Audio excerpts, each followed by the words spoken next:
Welcome, everybody, back into Nerd Sesh. As always, I'm Carson Brabber, and alongside me is Logan Camden. And today, we are joined by two very special guests. We've got Jokic Joestar, a.k.a. Jack, with us. And we have got the world-famous Pablo Escoball, who has decided he does not want to be world-famous anymore. It's always been this way. But at 10,000 patrons, maybe I'll do a face reveal. A face reveal. How much your for the face foot, has been how much revealed? For the foot reveal? 20,000. Okay. So walk me through the logic of a face conceal when your face is already out there. And I've seen it many, many times. It's well documented. Well, we don't have a backlog like that. It's all very timely. It's very time sensitive. So in the future, once we get to 50,000 members, that's 49,000 who will have no clue. That's a good point. And once we get to a million, prices drop into a penny for each. So really? Yep. Well, freaking color me in on that deal. I mean, holy crap. Tell everyone to join. Yeah, well, everybody go join the State of the League Patreon, and maybe in several years... Unless you're Protestant. Unless you're Protestant. Is that, like, in the bylaws? Is that official? Or is that just a recommendation? Let's just say you don't want to be Protestant. You don't want to be part of it. Okay, got it. Cool. Well, aren't you guys just the perfect fellas to have on for our special April Fool's episode? I mean, we brought on the biggest fools we know for the April Fool's show. Wow. Jack, April 1st? well, when this episode goes up. Okay, all right, profesh. Yes, of course. This is sort of I'm like an looking at industry my thing, watch. Pablo. It says April 1st on it right now. We have a release schedule. You guys are very difficult to get a hold of, honestly. I mean, I get a text that Pablo can't do this time, Pablo can't do that time, Pablo can do this exact time on this exact day. I go, cool, it's my podcast. I can't do that time on that day, but I guess I'll make it work. And I did, because you guys mean that much to me. Jack, it's been far too long since we've spoken. Last time we were talking Oscars, we were talking movies.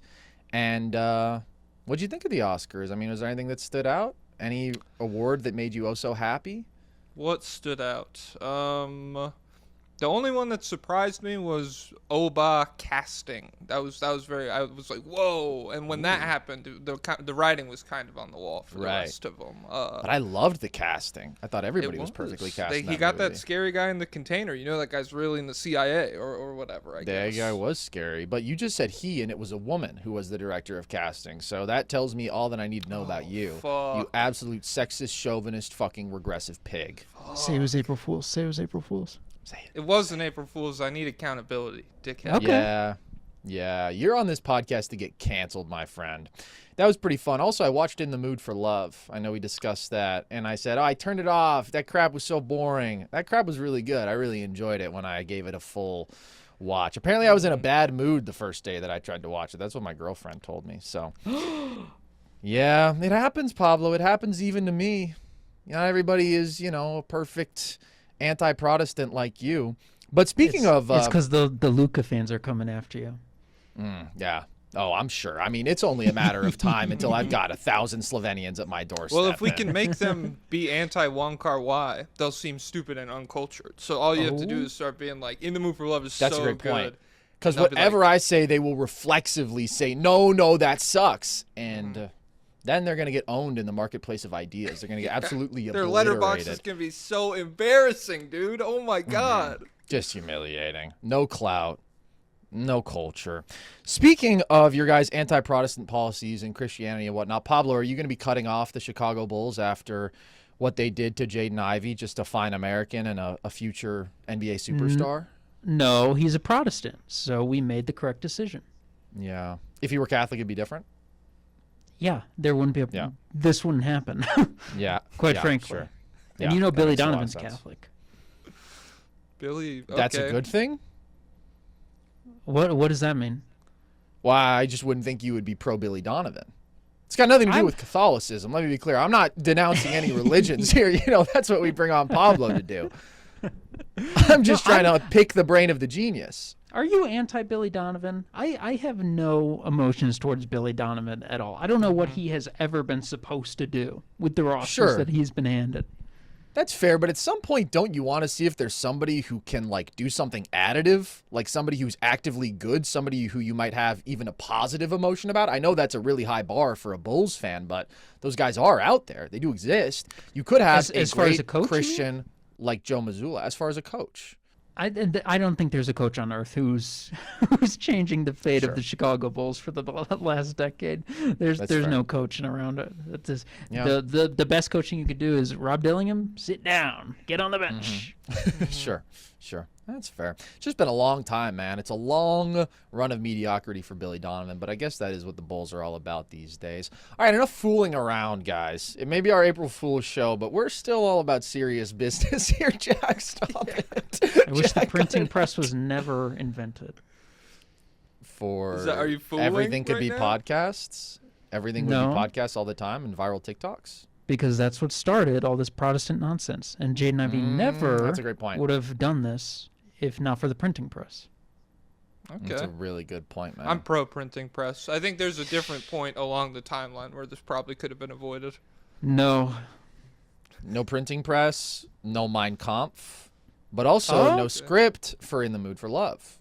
But freestyle. They would have had to remember everything. You can't remember that much. No way. Yeah. Daniel Day-Lewis could. We could have got improv in Good the point. mood for love, and that would have been good. Yes, and the whole time. That would have been fun. They would have found themselves in some wacky situations, and they would have just had to roll with it. Logan, They have already you did. talked once? No. I feel like we're stepping all over you right Dude, now. I'm just thinking about Gutenberg right now. Yeah. Pro or fine, anti? America. Good Fine, good man. thoughts or Go on. anti? I'm going to be honest. Pablo's kind of moving me. I think I'm moving to a very anti-Gutenberg position. Wow. Because let's be real, all the brokies were mad that they couldn't pay for indulgences and they had to sit with their sins. So maybe if they got their money up, none of this would have been happening. And we never would have had Jaden Ivey's comments on the unrighteousness of Pride Month. It's an interesting. I'm trying to get the raw footage of him asking about premarital sex.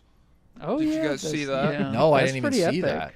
Yeah. Apparently, he was asking reporters in the Bulls locker room if they've had sex before marriage and stuff. Oh wow. Yeah, like a million times. Yeah, that's with the hottest right. girl. Yeah, with so many hot chicks. Like the hottest chicks. I'm Yeah. going there after this, you know. Yeah, pregame, postgame, during the game. That's all I'm ever doing, Jaden. No, man, that's not righteous at all, and it's not even funny to talk about and joke around about because it's completely unrighteous. All right, let's flip to a more positive note here. And let's talk about something that is righteous, that is good on the basketball court. The playoffs are near. We're just a couple weeks away. We can smell them. And I'm just curious who you guys are wanting to plant your flag on, saying, all right, this is a team that maybe isn't the highest seeded, but I think they can make some noise. Who do you really like as an upset candidate to win a first-round series? Jack, I'm going to throw it over to you first. Either conference. Okay. I ignored, for both of these questions, no 4-5 matchups. I don't care. That's a fake it's upset. Good call. Yeah. I'm torn between the Hornets and the 76ers. I think the Hornets are the more fun pick. I think we'll probably talk about both teams. But if you plant your flag on the Hornets, you rolled the dice on they lose in the play-in tournament to like hot hand Tyler Hero. And then it's just like, oh, okay, well that didn't matter at all. So I probably will go 76ers, maybe, especially if they could move up to the Knicks matchup. I think them against the Celtics is very tough, and I don't think they're going to want to like move backwards to go against whatever version of the Pistons they're going to get. But I do think the 76ers are getting good, kind of hitting their stride right at the perfect time as far as health with Embiid goes, as far as Paul George. Hopefully the performance enhancement has stuck around, and we're just done with the suspension now. Maxi's playing well. VJ's playing well. So, yeah, I'll go Philadelphia right now. Pablo? For me, it's really only Charlotte. I don't know if there's anyone else I believe in because they've been a legit good team for like months now, and so they're legit. They're just underseeded. So I could definitely see them winning something. We don't need rim penetration. All we need is to bomb threes. It works Sure. out.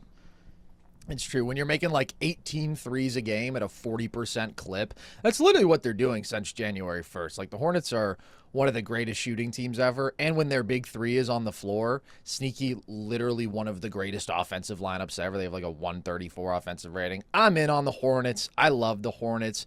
That being said, I do think that I lean on Philly because I think although we have this more robust sample size of Charlotte playing really well for a long time, I think a lot of that is just because they've been so much healthier. Like the last 23 games we've seen Embiid on the floor, the Sixers are 17-6. He's giving you 38-5 on 63% true shooting. Like he looks phenomenal offensively. PG has looked really good since he got back. Honestly, the performance enhancers may be lingering because it's like maybe the best 3-game stretch he's had in Philly. Like he's looked really good. And then Maxey just straight up being a top 15 level player now and one of the most explosive offensive players in the NBA. They've just got a really good formula of like super imposing high-end talent, elite scoring guard, elite scoring big, wings who are good athletes, wings who can shoot and defend relatively well around like these two guys who can take over series with their scoring and like stress defenses in very unique ways, where there are some teams that just like can't guard the combination of size and shot making with Embiid, and there are some teams that just like can't guard the combination of speed and pull-up shooting with Maxey. You highlighted the Knicks matchup, Jack. Like, I think the Sixers could easily win that series. If Embiid holds up physically, I think they actually have pretty good personnel to throw at Brunson, even though they're not a great defensive team, just in terms of like long wings they can throw at him, the sort of guys who give him a little bit of trouble. They've got a number of those guys. I think the Knicks would really struggle to guard Maxey because he's torched them when they have met, and like they don't have that sort of foot speed, like elite point of attack guy for checking a smaller, super explosive guard like Maxey. Like, I don't think that Mikal is quick enough. Now they have Alvarado, who like they can throw at him in stretches, but it's like he's not playing more than 15 minutes a game. Mm-hmm. And then I think they'd really struggle to guard Embiid too, especially in Cat minutes. Like I think Cat is getting absolutely roasted. So they've got the superstar edge. They're more athletic. It's like if they shoot it relatively well from deep, it's very easy for me to see Philly pulling off that upside to the point where, like, it doesn't even feel like that much of an upset on paper when I do Sixers math, which I've been doing all year to promote them. And the propaganda for their ceiling might be finally paying off because they look good. Embiid has 3 games out of, like, 15 in which he plays. And he has like, dropped 30 on you in every one of them. All right, bro. Like, honestly, the beginning of this episode is making me feel like subscribing to the State of the League podcast and parroting all of Pablo's takes. Pablo's been putting on a clinic to begin the pod. I'm back in Charlotte all the way with him. Like, I agree. I don't like the individual game variance that could happen in the play-in, but I just have the most confidence in them. You guys know, the audience knows. The Sixers have been in the bin for me for a few years now because I just don't believe in Embiid ever being healthy. So I'm off that. I think first-round matchup, by the way. Doesn't need to play the conference finals. First-round matchup. But whatever. When has he played in? And he's had one good playoff run where he was actually out there for a few games. He played good. Oh, man. It's fine. No Hardenstein to soak up those fouls. Who's going to do it? I'm talking because Mitchell Robinson is instrumental to the Knicks being good at basketball this year, and if he can get into foul trouble with Embiid, that is a scary situation for New York. 100%. Logan, I don't know why you have this deep loathing for the Sixers. First of all, they're fake. Embiid getting hurt isn't his fault. Why are they fake? Why are they They've fake? been fake. They've been Who's fake. real? They always go, if Embiid's healthy, okay, man, if pigs fly. Like, come on. Embiid is healthy right now. For 3 games. For 3 games. All right, bro. Dude. We'll see. I also think Sixers Embiid, Island, I'll say this about, because I haven't said this point, Embiid is going to be a liability, I think, defensively if he is available too. yes, so, like, I completely agree. He's like the worst transition defender I've seen in my entire life, which is 100p. why it's insane that he can still drop like a super efficient 30 on everyone. Effortlessly. Because his mobility is so cooked. So, yes, like, Is he worse than AD? absolutely. Yes, in terms of transition defense, he literally can't, like, change direction. He can't move out there. And so, like, half court, too, he can totally get attacked. Like, he is super limited just by that lack of mobility. So that's why, like, I don't think the Sixers have the path to being a super good defense, and I think they're susceptible to breakdowns, largely because of Embiid's slow-footedness, honestly. However, I do think they have a lot of perimeter speed and perimeter athletes, which means I think they can defend well in certain matchups, and I think they can be like a totally elite offense, which they have been. When Maxey and Embiid share the floor, they're like better than a 123 offensive rating. I love the Hornets. I've been spitting Hornets propaganda for a long while. Not to say that like I thought they were going to be near this good coming into the year. I didn't. But, I've just been taking notice of what they're doing for a while. I had to convince LC the kid over here that they were legit a while back. Their offense is legitimately insane. I love Charles Lee. I love Khan. LaMelo was playing his best basketball ever. Charles Lee said that? Yeah. Oh, God. It was so mean. You got to throw him out. It was so mean, and like I was like, "Is this AI?" But who would go to trouble creating this? Was it in response to Kenny Atkinson calling him a top 5 player? This was the other day. I don't know what it was in response to, but it was. It was like, "How do you prepare for Derek White?" He's like, "It's not hard. He's not that good," or something like that. It was crazy. Wow. All right. Well, They asked him, "How do you prepare for a guy like Derek White?" He said, or how tough is it to prepare for a guy like Derek White? He said, "Not tough at all. He's not that good." Yeah, that's so mean. Why do you do crazy. Well, it's I mean, what I mean, will but it's say also, is like, not true. Like, he's really good. What the he hell? is really good, but I would understand the perspective of like he's not necessarily a guy you game plan for because it's not like a player you scheme around. It's more just like, hey, Derek White is gonna make like a million awesome plays in this game. It's not like, all right, how are we scheming defensively for dealing with Derek White as like a creator? That being said, that is a crazy quote to say he's not that good. Charles Lee, welcome in the State of the League Patreon, or no? Banned for that. I got some questions. Money. Well, Jack's good with it. where does your faith land? That's really the Yeah. most important part. You guys are doing loyal sort to of like the a Vatican. Spanish Inquisition. Yeah, you guys are really throwing it back. I mean, these are some old ideas you guys are reintroducing. But hey, with the we've people been we've got in building office towards right now, right? We're bringing back all Nice. sorts of old ideas, right, guys? Well, Anyways. we've been anti heliocentrism for a while now. We've been socially Not in left. a basketball sense, in the scientific sense. Yeah, we've been socially Yeah. left, but astronomically incredibly right for a long time now. I like that. That's really a great take.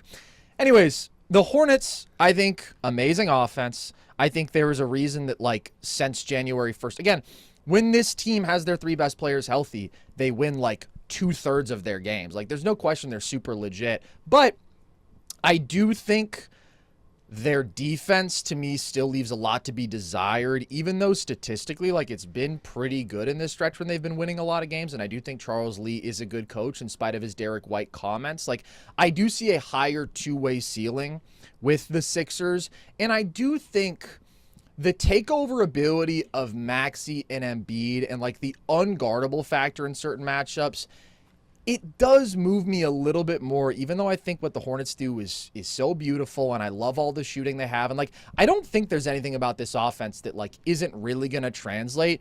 I don't think, like, oh, they're going to run against a super athletic switching defense and all their shit is going to get shut down. Like, I think that could be a little problematic with how much they rely on the pick and roll and don't really have guys who are, like, good isolation scorers. Like, it is so much about the pick and roll, the shooting. But I also think it's, like, they just force you to, like, execute defensively at such a high level and make so many decisions, and you're constantly guarding, like, Khan off ball, and Miller's a good off ball player too, that I still think they're going to get theirs offensively. But there is something about, like, 2 guys who I know can take over a playoff series like Maxey and Embiid with a defense that I think is better, that I think I like a little more as an upset formula. Well, the Hornets are pretty bad in the clutch, or they just are like, Yeah. I don't know, like they're very unsteady. Well, because because when they win, they have like the largest margin of Yeah. victory. because they're making 50% of like 63s or whatever, and Yeah. so yeah, I would definitely feel more comfortable with like Maxey and Embiid down the stretch in a close game, especially with like I statistically I don't know if this backs up or whatever, but every time I watch a Hornets clutch game, I'm like, here we go. Get the ball to Khan, baby. And it's like Miles Bridges hoops every other possession. And I guess that's like theoretically one of their more reliable half-court guys. But if that's true, I hate it.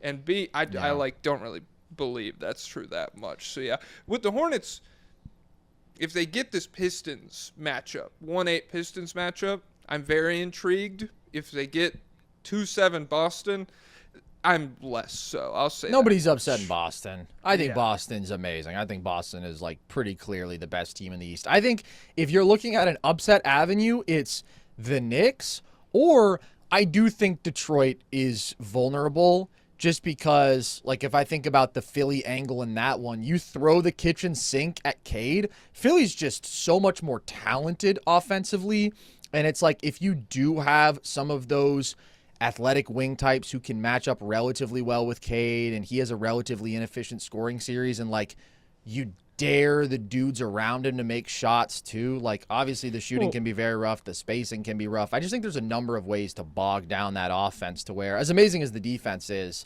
I do think they are vulnerable to a super explosive offensive team like Charlotte or Philly.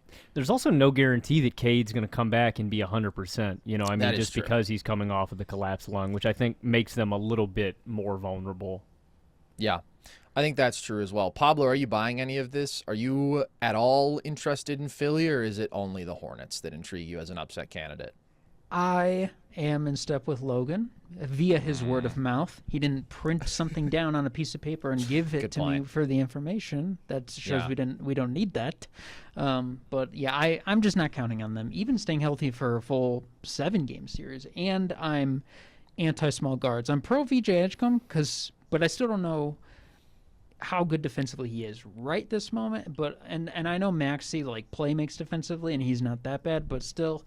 I don't love a team that depends on small guards that much, and then the big guys, Paul George, they're freaking comets. Where hey, let's hope the comet flies by while we're playing our series. No, it's a little risky for me.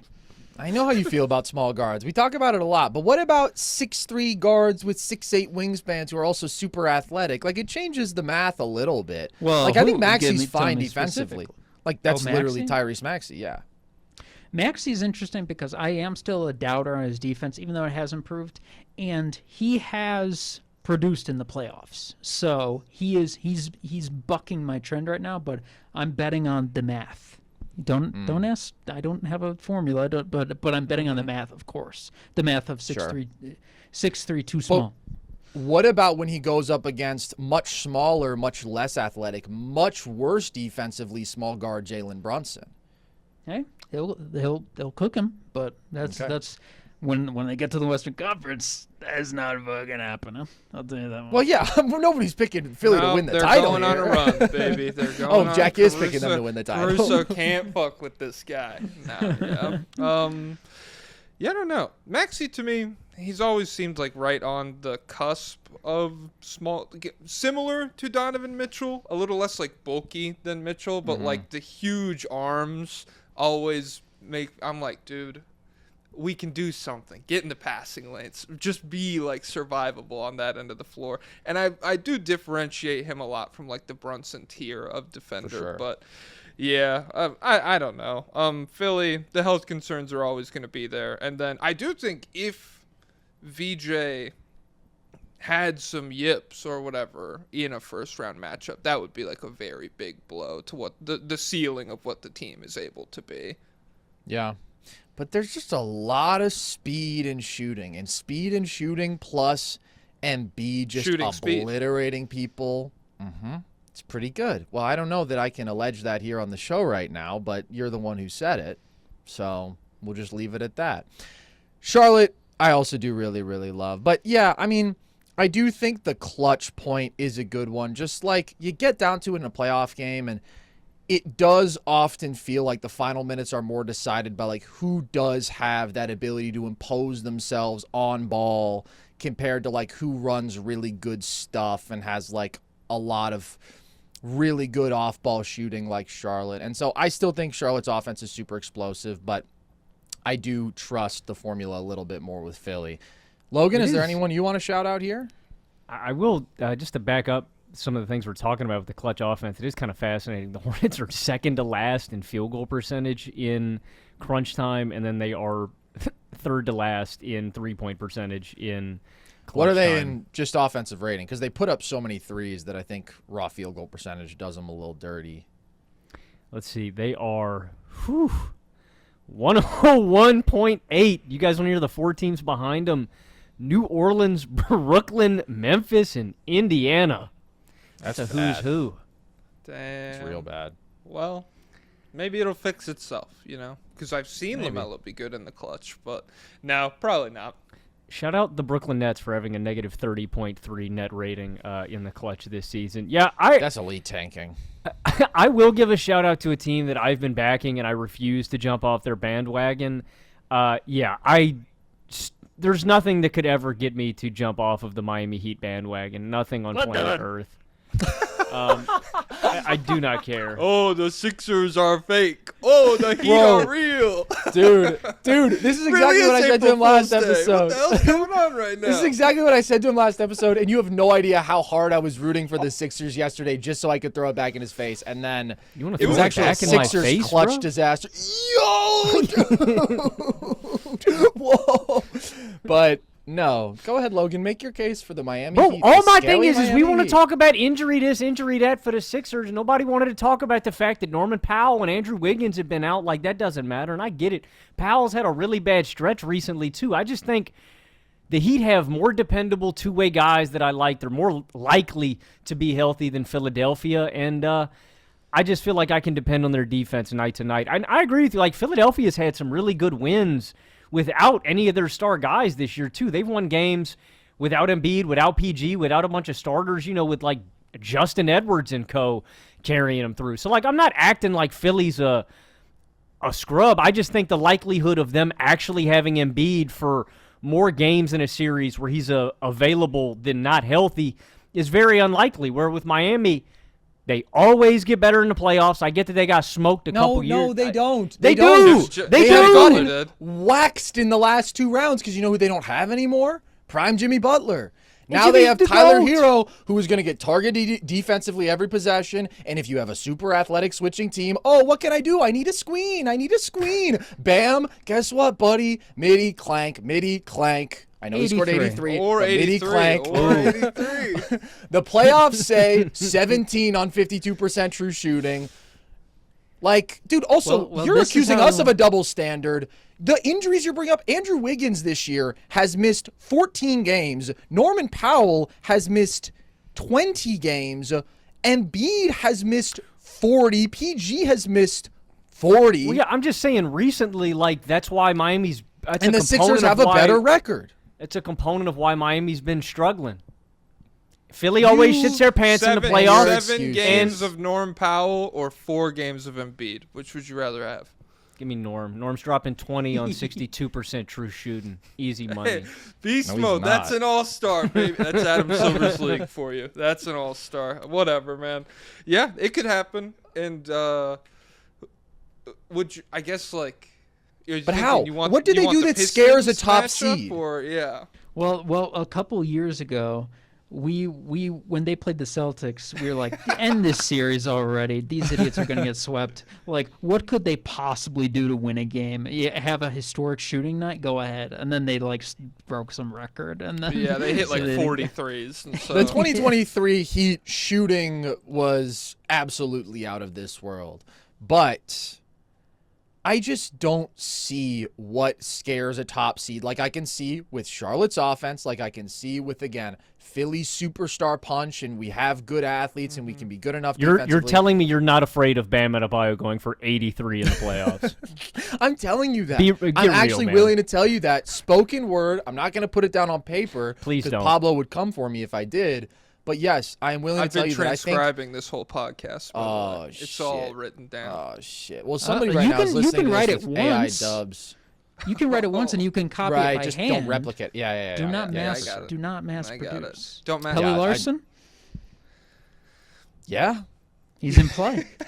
he is. Hey, that's another piece on the field, baby. I kind of like Pella Larson. I gotta say, I just think the Heat offense, man, you need more guys who can actually really impose themselves against the defense, and I just think it's kind of gonna break down. And like, I do think their defense is really good, but if they get into a rock fight with the Pistons are going to be like, cool, we're just better than you on both sides of the ball. Cade doesn't want to see Drew Smith. I'll tell you that much. He certainly doesn't want to see Simone Fontecchio coming. I'll tell you that right now.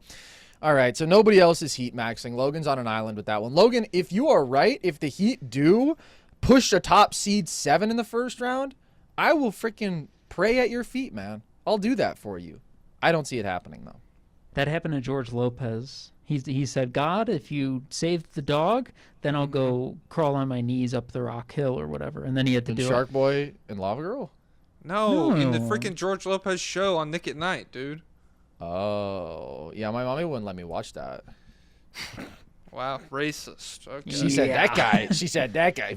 No. She said, "Low Not a rider role theme model." song? Get it out of here." She said, I think that guy speaks Spanish, and I don't want you absorbing any of that crap. Yeah, and that was my mom. May she rest in peace. Okay, let's get on to the inverse of this question, which is, who do you guys think is most likely to get upset in the first round? Who's a top seed who you're like, oh, there's a little shakiness there. There's a little vulnerability. Jack, you're our starter, man. Just take it away. I have more stuff written down about the Knicks, but the more we've talked, I feel like it's probably Pistons. Because I feel like the recipe for Pistons, like, I don't know, I'm torn. Because without Cade, we have seen them be super competent. Like last night against the Thunder, the Javonte Green show and Danish Jenkins and everybody. Like, they've played good teams well, and they've gotten good wins pretty much no matter who's in the lineup.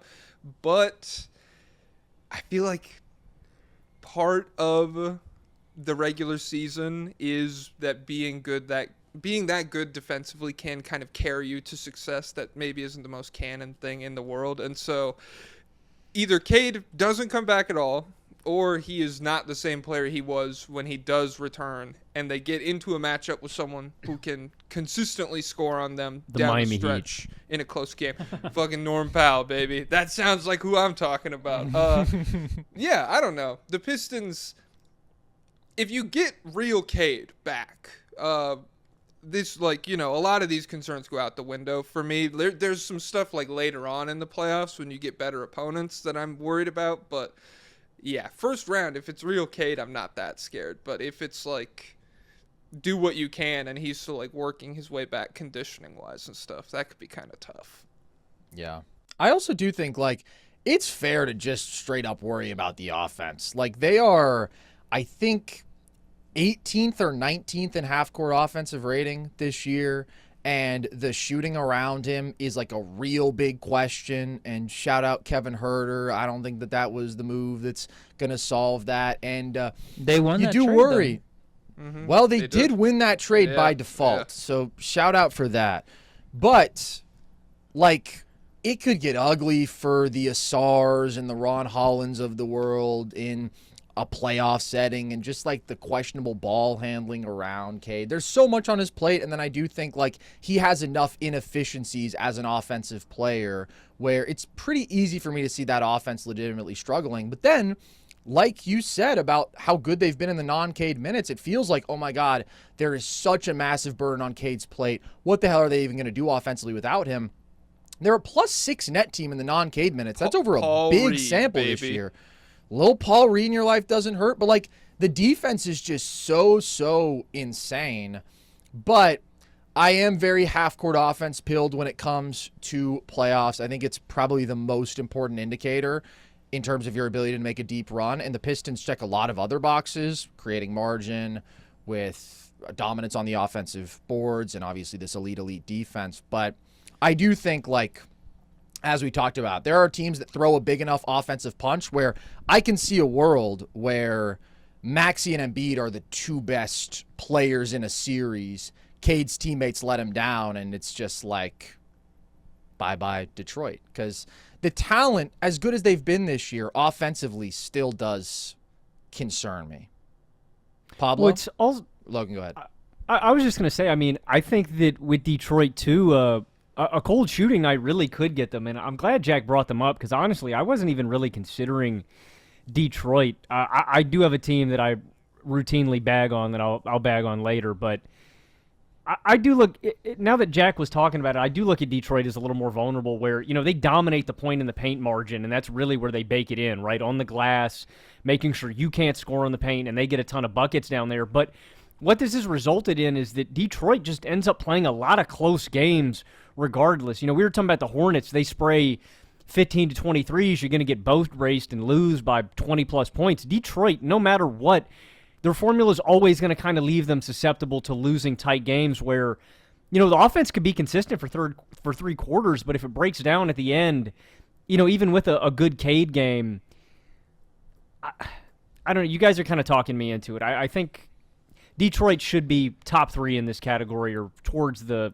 top of the list, especially considering the Cade circumstances and stuff like that.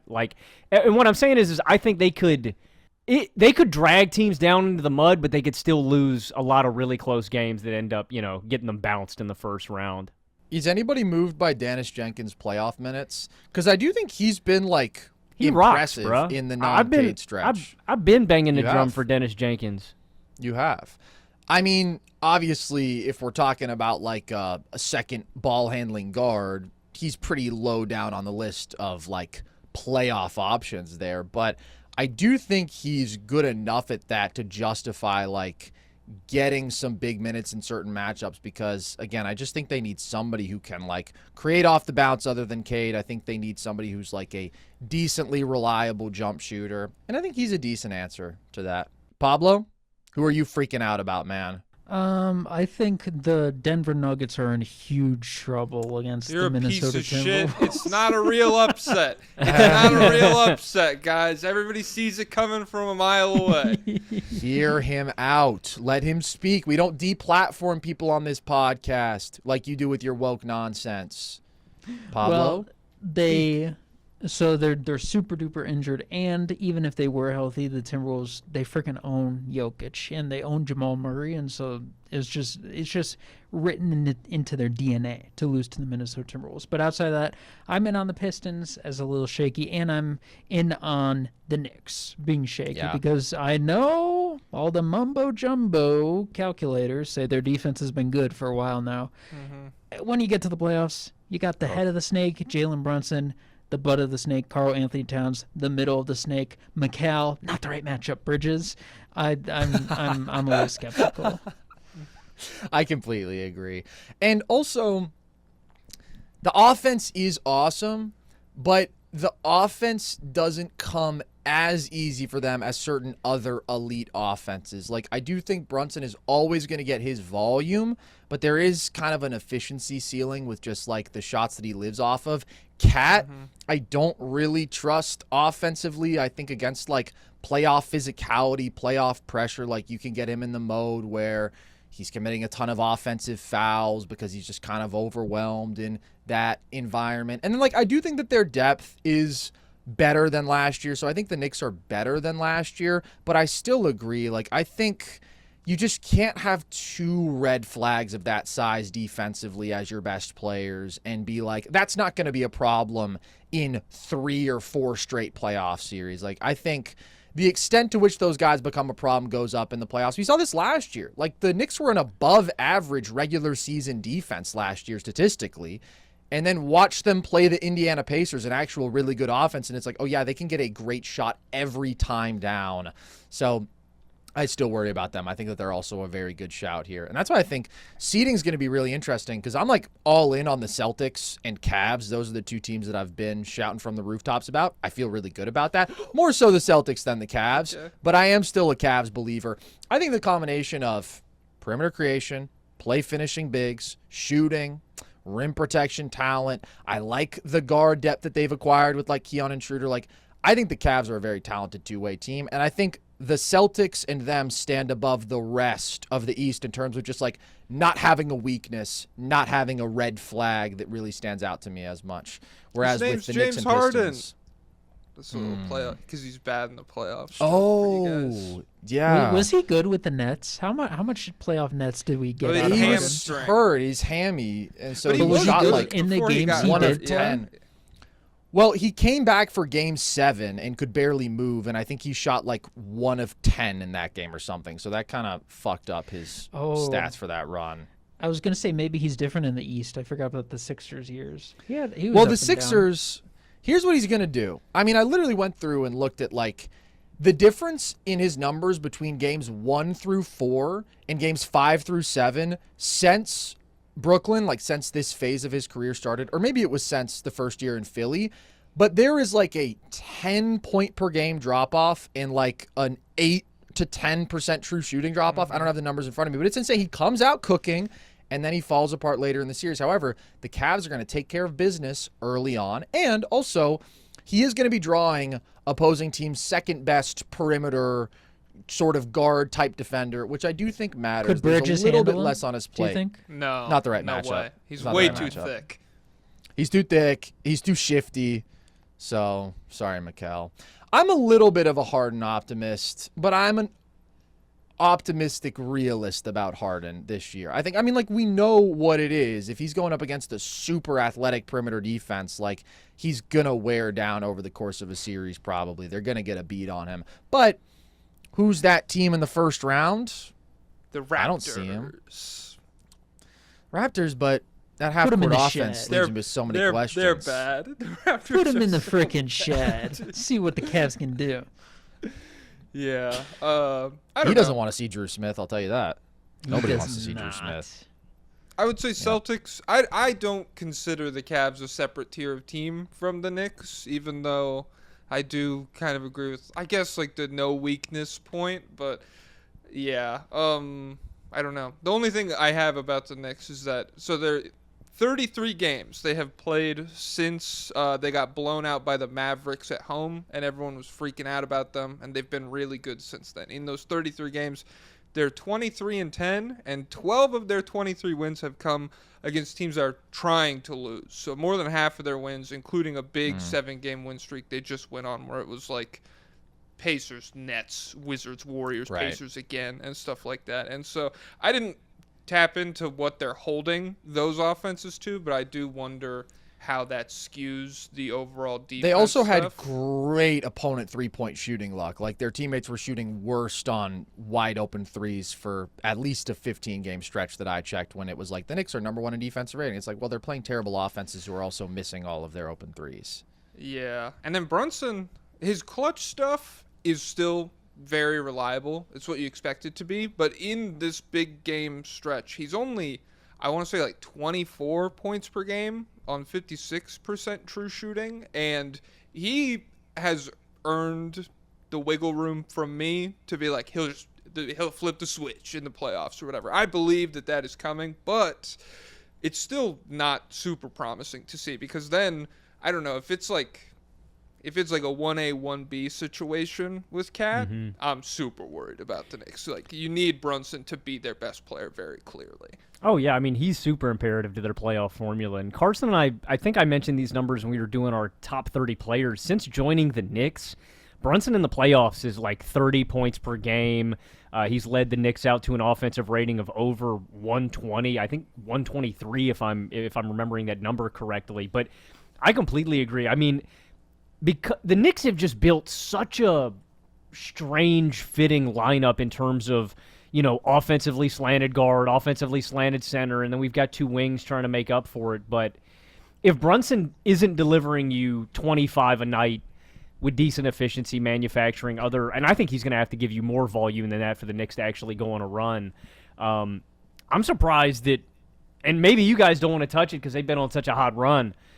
I'll bite the bullet. I'm worried about the Lakers still. I'm still not fully moved or convinced that, the seeding on them is real too. They've shot up now to the 3 seed in the Western Conference. Now, granted, there's a pretty big chasm between them and the top 2 teams, right? 8 games back of the Spurs, 11 games back of the Thunder, but I'm not buying it. I think that Luka's been so damn good, but I'm not putting him in a Sixers tier. I got by the Sixers routinely towards the end of seasons. I'm not buying into the Lakers again just because of a Luka hot run when I know that their defensive personnel is going to let them down too. I think they could get lucky. Like, whoever draws the Rockets, I think, is eliminating Houston pretty easily. I think that offense is going to melt down. I get that they still have good athletes and stuff. I think that offense is doomed. So if they get the Houston matchup, I think the Lakers probably dispatch of them pretty easily. And if they get Alejandro instead of Josh. Well, that's a huge swing factor. That's the Yeah. biggest X factor for the Lakers. Which Ayton personality are they getting? Yeah, true. So I still think the Lakers can keep winning. Luka can keep torching teams. I think that they are a very obvious selection as long as they don't draw that Houston matchup in round 1. I agree, but what do you guys think? I was just gonna say, so I'm looking at the standings. It goes, the Suns are 3 games behind the Rockets for the 6th seed, and then the Wolves are a game and a half ahead of them, and so I think Lakers Rockets is pretty locked in. The Wolves is definitely a scarier matchup, but I'll go to bat for the Lakers. I think first round, I'm pretty comfortable with them being good to go. What about if the seeding changes? Because, I mean, they do have a Cavs game and they have 2 Thunder games. And as long as the Thunder are playing for seeding, which the Spurs are forcing them to do, like, they could easily drop 3. Denver drops 1 Please, down the stretch. God, if the Nuggets could get the Rockets and not the Wolves in the That's what first everybody's praying for. Oh, Yeah. God, that would be so sick. But I've been let down too many times, so I'm just not hoping anymore. Good That's call. fair. Okay, so go to bat for the Lakers, Jack, because that doesn't happen often on here. We are Lakers pessimists. They have been on a heater. I think they are certainly playing much better basketball than they were earlier in the year. I think they would win the Rocket series if they got that matchup. I do still have them clearly below the Nuggets and Timberwolves, though, so I am still skeptical about certain things. But what do you think is the argument for the Lakers being safe in a first round? Because I think they would beat the Rockets, so I think the Rockets are going to be the matchup. I guess if they fall to the Nuggets, like you are talking, or if the Nuggets pass them in the standings and you get the 4-5 Wolves matchup, that is very scary for them because the Wolves have so many non-Anthony Edwards guys playing really well right now. More consistent help depth-wise than the Lakers have. But I think that they would smoke the Rockets. And even in that Wolves matchup, it's like, I don't know, are you not completely sold by 40 points per game Luka? Are you maybe a bit hesitant on the reality of that? In the Wolves-Lakers matchup? Yeah, my bad. I think it's not really as much Luka. I think Luka could get his. I think Anthony Edwards eats that defense alive. I mean, I think whatever Luka gives them offensively, I think Ant is going to answer back. Maybe not in total volume, but I don't think there's anybody that can hold him there. And then, I worry about them defending Randall, too. I think that, I don't know if they have an answer for Luka. I think Luka's going to get his if he's on. I think it's not really an anti-Luka thing as much as it is more so the complete defensive personnel and then... Nice try, Shave, see? I think Luka and Reeves get their lunch money taken by Ant. I think Luka is obviously on an absolute heater right now. He also does this, like he has this absurdly high scoring ceiling because he's going to put up like 10, 12 threes a game and get to the line 10, 12 times a game. And so when he's shooting 41% from 3, it's like, yeah, Luka has the highest scoring ceiling in the NBA. But Luka is consistent like a 36% three-point shooter. So I think he's obviously due for some regression there. And I do think the Wolves gave him real trouble last year on both ends of the floor. And the Lakers have been better in that matchup this regular season. But last year, I think they absolutely brutally exploited how bad that defensive backcourt was with him and Reeves. Like those guys were just completely overwhelmed athletically on the defensive end. And then offensively, they lose Nickeil Alexander-Walker, the Timberwolves do, in terms of their defensive formula. But it was tough for the Lakers in that matchup because Gobert was so good switching, guarding in space. And so it was just very, very stagnant from the Lakers. It was lots of one-on-one ball from Luka, Reeves, and LeBron alike, and all of those guys settling. And for me, when Luka gets in this mode where like he is crazy reliant on the step-back 3, sure, sometimes he's on a heater, and sometimes he goes cold, and then it's like the worst possible outcome for you offensively, damn near, because he's not pressuring the defense, and he's just settling for this shot over and over again that he can go really cold with, and so you feel like you're almost just wasting possessions. You're not building any sort of rhythm offensively. So I do think it's fair to have some of those same concerns about this matchup. And then I do think the Timberwolves are just like a deeper, better team. I think that their defense is on like a totally different level. And I have the same concerns that Logan does about the Lakers when it comes to the playoffs. Like, I am still very, very skeptical of that defense. I think they have a lot of weak entry points that playoff offenses are going to be able to attack and exploit. They're just so limited in terms of foot speed, vertical athleticism, dudes who consistently compete defensively. And then I think they're very reliant on like Marcus Smart to be a decent, respectable defense. And I really worry about him making shots at the clip that he was before he got this little injury, because he was like a 31% three-point shooter all year. And then all of a sudden, as the Lakers got hot, he was hot and like in some big games made some big shots. The Nuggets game, for example, Jack, as you saw. So like that to me is a very unreliable swing factor. Didn't watch it. Probably a good call. That one. Sorry. Yeah, for sure. No, for sure. Marcus Smart was pretty good in that one, but I don't trust Marcus Smart shooting. And then I still think the clutch stuff isn't reliable to me. It's not bankable. Like, they've been awesome in the clutch, but they're still 14th in net rating on the year. Like, they've been so reliant on winning all their clutch games at a rate that we haven't seen in the NBA in several years. And I don't think that's a good formula against good teams when some of them are just going to like athletically run you out of the gym through three quarters. You can't always be like, oh, we need to squeeze out every tight one. So if they get the Rockets, I think the Rockets have just fallen apart at the seams, and I don't trust that offense at all. I would take the Lakers to win that for sure. But I still think like the Nuggets offense is up another level from them.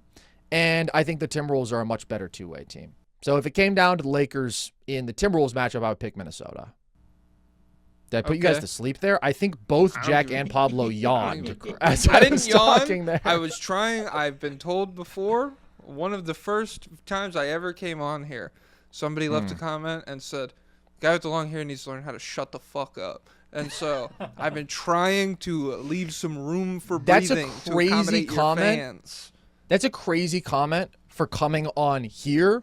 I literally will talk for 20 minutes at a time. I don't think anybody has ever yapped quite like I do.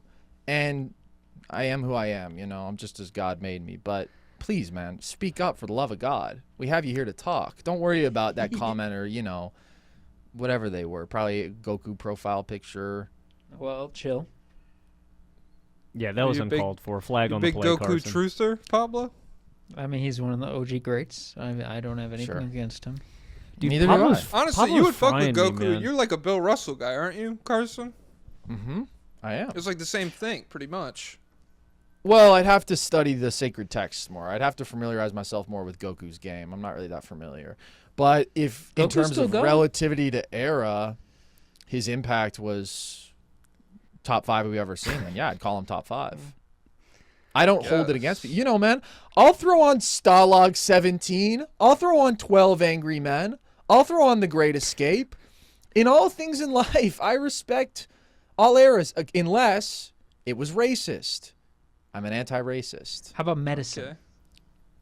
I think they had it right back then. I mean, you guys are the fucking anti-heliocentrists here. You guys respect the previous generations. Well, I'm talking about the old guys, the old school thought, you know? Yeah, that's true. I'm a big bleeding guy. You guys ever go to a doctor, say, I'm all about leeching. Get some blood out of me. I got bad blood in me. Cut me open. Every day I do a morning leech session. Okay. And it's the only reason that I'm still standing here. Nice. I'm 79 years old. I've only got this youthful glow to me. Whoa. Yeah. Damn. Because you of should my link leeches. up with that guy who's taking his son's plasma or whatever, that rich guy. I was going to say, Carson definitely has a stockpile of adrenochrome. Don't listen to what he says. I will say right now, yes, I do. And I was on the island. Edit that out. You don't want to become a target. I've been there, done that. Dude, is that what this is about, Pablo? Yeah, edit this out, but it's always been about adrenochrome, yeah. Oh, yeah. It's always been about... That's the oil. That's like... They talk about oil like it's important. No. Mm-hmm. Well, I don't know if you heard, it's an attention economy. So I imagine Pablo was first trying to go viral to capitalize on this attention economy so he could get candidates to take their adrenochrome. Now he's gotten so much, there's a target on his back, and now he has to face conceal. Am I close there, Pablo? I saw There Will Be Blood for the first time the other night, and it would be interesting. You've been on a freaking PTA run. That's awesome. I've seen 2 now. Nice. Have You I should seen watch them anything all. else that I'm They're all not- good. Wait, what I- else did you see? Just one battle after another. I finally watched nice. it. But I asked my friend if I should watch The Master, and he said it's a very difficult movie to It's watch. not that hard. Watch Magnolia. That's what he told me. love Magnolia. Yeah, I like that more than The Master. I like Boogie Nights more than The Master too. You should do But Boogie watch Nights Magnolia next for because sure. it's the most accessible. It's just like, oh shit. This Yeah, is for a fun. fucking idiot like you, Pablo, Until because it's you wouldn't not. really get it. What's going on with Magnolia? There's a lot of layers to it, and you probably I just get wouldn't everything. Throw me a concept. Heliocentrism, True. No, not true. Dumbass. dude. You fucking waffling puppet. No you are pancakes. a puppet. Good point. All right. All I'm right, done so with this nobody bit. has anything to say to defend the Lakers. Should we defend the Denver Nuggets for a second? Because I do think the Timberwolves are a very scary matchup for them. But I also think there are some reasons for optimism about the healthy Denver Nuggets. Jack, where are you at as the resident Nuggets fan? Rolling your eyes, you're done. You want me to kill myself for even I bringing would it up? assume Okay. fucking 20-point triple-double last night. I Bones love Highlands IO. freaking taking over the Celtics game a couple Okay, weeks ago. Bones. Let's be real about Bones. Let's Bones be is not a real, let's playoff be player. real. Watch how you talk about VCU legend Bones Highland, Hey, okay? you would say he's Busy not a Bones playoff is player. tough. I've seen things in these Wolves series you can't imagine. People, You guys Rudy with your Gobert, small fade guard away. stance. If you guys my are pro God. Bones Highland and anti small guard, I'm really I'm gonna I'm have not to pro audit Bones your rules. Highland. I'm Yeah. not pro Bones Highland. I'm scared of Bones Highland. I Okay, condemn well, he's him. tough. It- He's it's tough. like mathematically, if I was drafting players, fucking fade that guy. But Mm-hmm. in this Nuggets matchup, it's just like, yeah, it's just I don't know. It's written in the stars. Game 5, we got him on the ropes. 14 30 piece. third from Bones Highland. Yeah, so I don't know. I get what you're saying about like health or whatever, but all of their forwards just evaporated at the same time also because Mm-hmm. Spencer Jones got hurt. Aaron Gordon is still kind of in and out. Cam Johnson's back seized up in the middle of their last game. Peyton Watson is still working his way back. And both of Yeah. those hamstring injuries can be kind of like, it's hurt again out of nowhere. True. And even Zeke Naji got freaking exposed as bald and then punched in the face, dude. And so it's just like healthy. I get it because they are getting sick production out of Tim Hardaway Jr. Jokic has looked generally like himself for a couple weeks again post injury. Jamal Murray has been playing out of his mind, and so He's there are farming. all He's of these farming. farming. What do you mean? Who did he farm? I guess the Jazz, right?